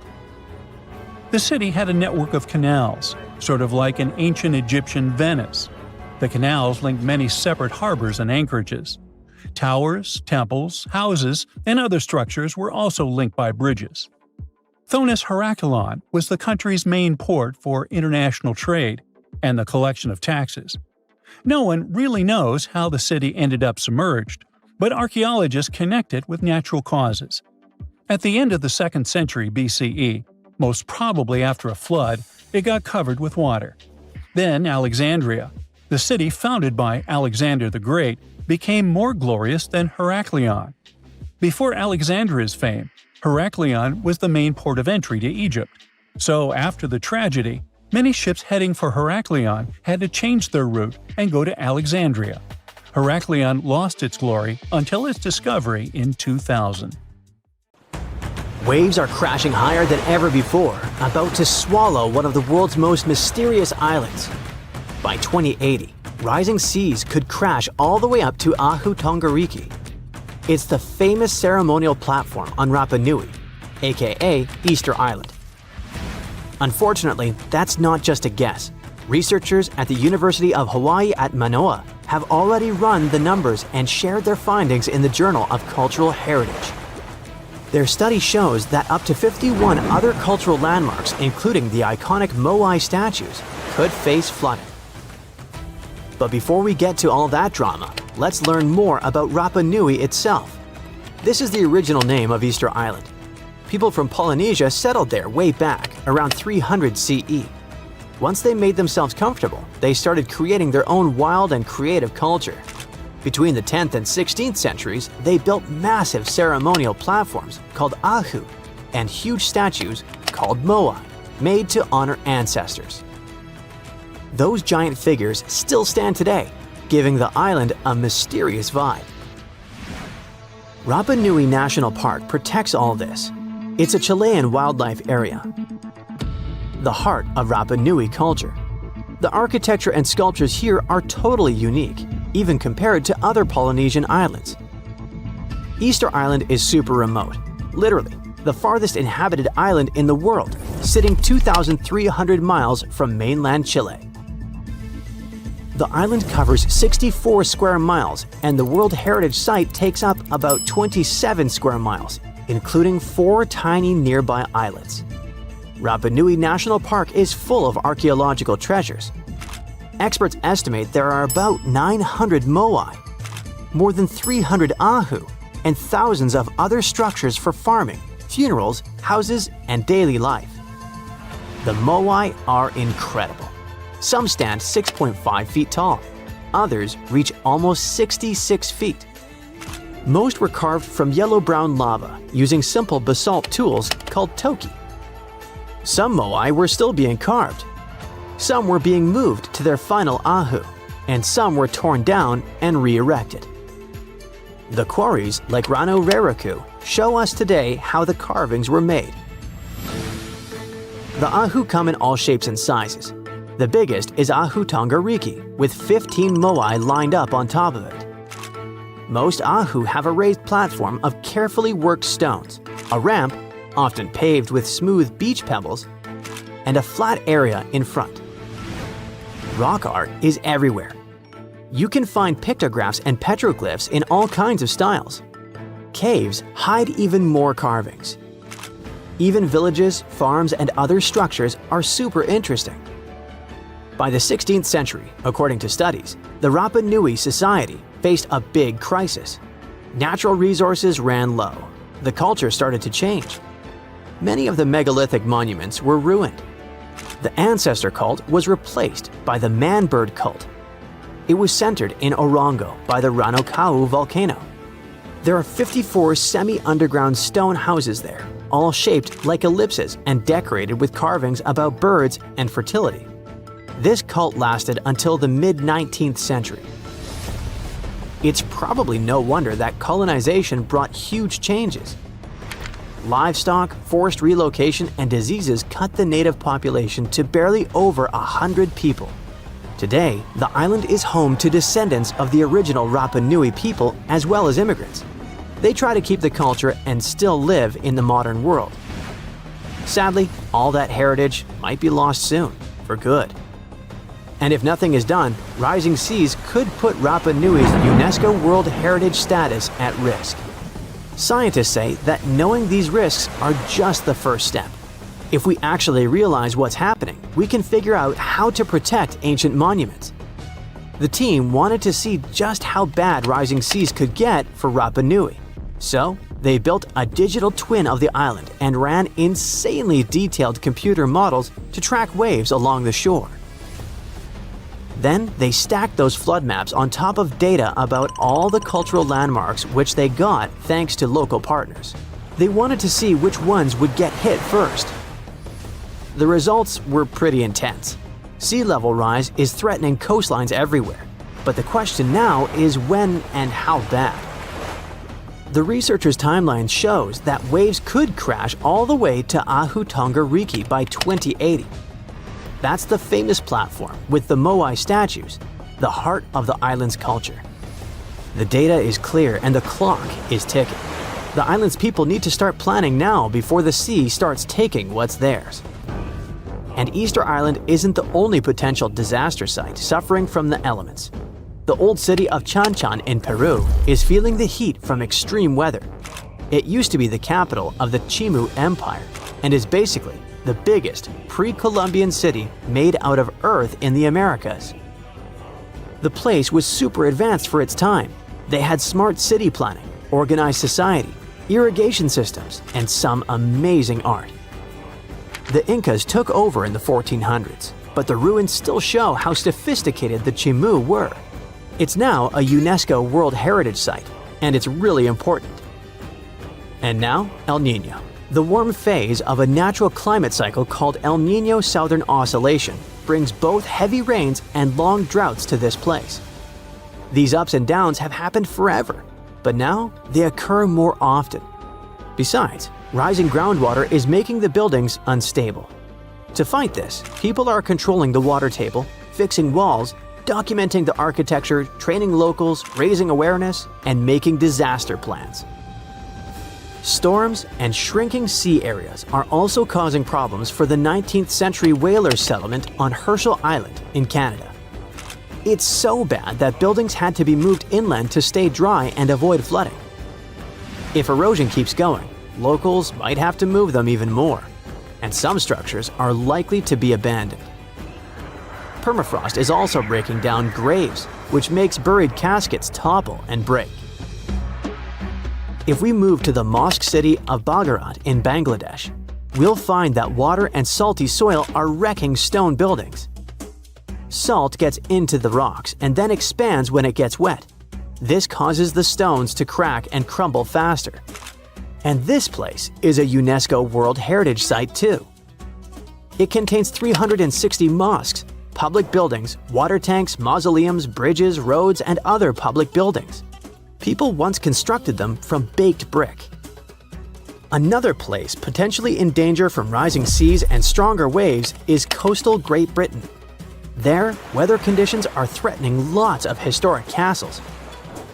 Hurst Castle in Hampshire, Tintagel in Cornwall, Peel Castle in Cumbria, Bayard's Cove Fort in Devon, Garrison Walls in the Isle of Scilly, and Kelshot Castle in Southampton all face danger.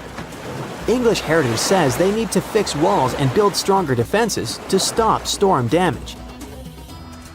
Heavy rains and extreme weather are also hitting Edinburgh in Scotland. Flooding and landslides are a serious growing risk. Since 1970, annual rainfall has gone up 13%. The sandstone repeatedly gets wet and dries, which wears down Edinburgh Castle and erodes the volcanic rock it stands on. Is it going to topple one day? If nothing is done soon, time will show, I guess. Another super famous and touristy place that might get flooded soon is Venice in Italy. Its lagoon faces a serious threat from rising sea levels. Flooding is becoming more and more common. This puts the city's buildings and streets at risk. So, as you see, the problem of Rapa Nui aren't unique. Other coastal places like Hawaii face the same threat from rising seas. Ancient temples, sacred burial grounds, and other irreplaceable cultural sites are at risk, just like the Moai and ceremonial platforms of Easter Island. The rising waters don't just threaten buildings, they put the history, traditions, and identity of entire communities in danger. Researchers are using data on coastal flooding to predict what could happen to Rapa Nui and other historical spots. They're mapping the risks, studying how seas will rise, and searching for ways to protect those precious places. The clock is ticking, and without action, some of the most sacred and ancient sites could be lost forever.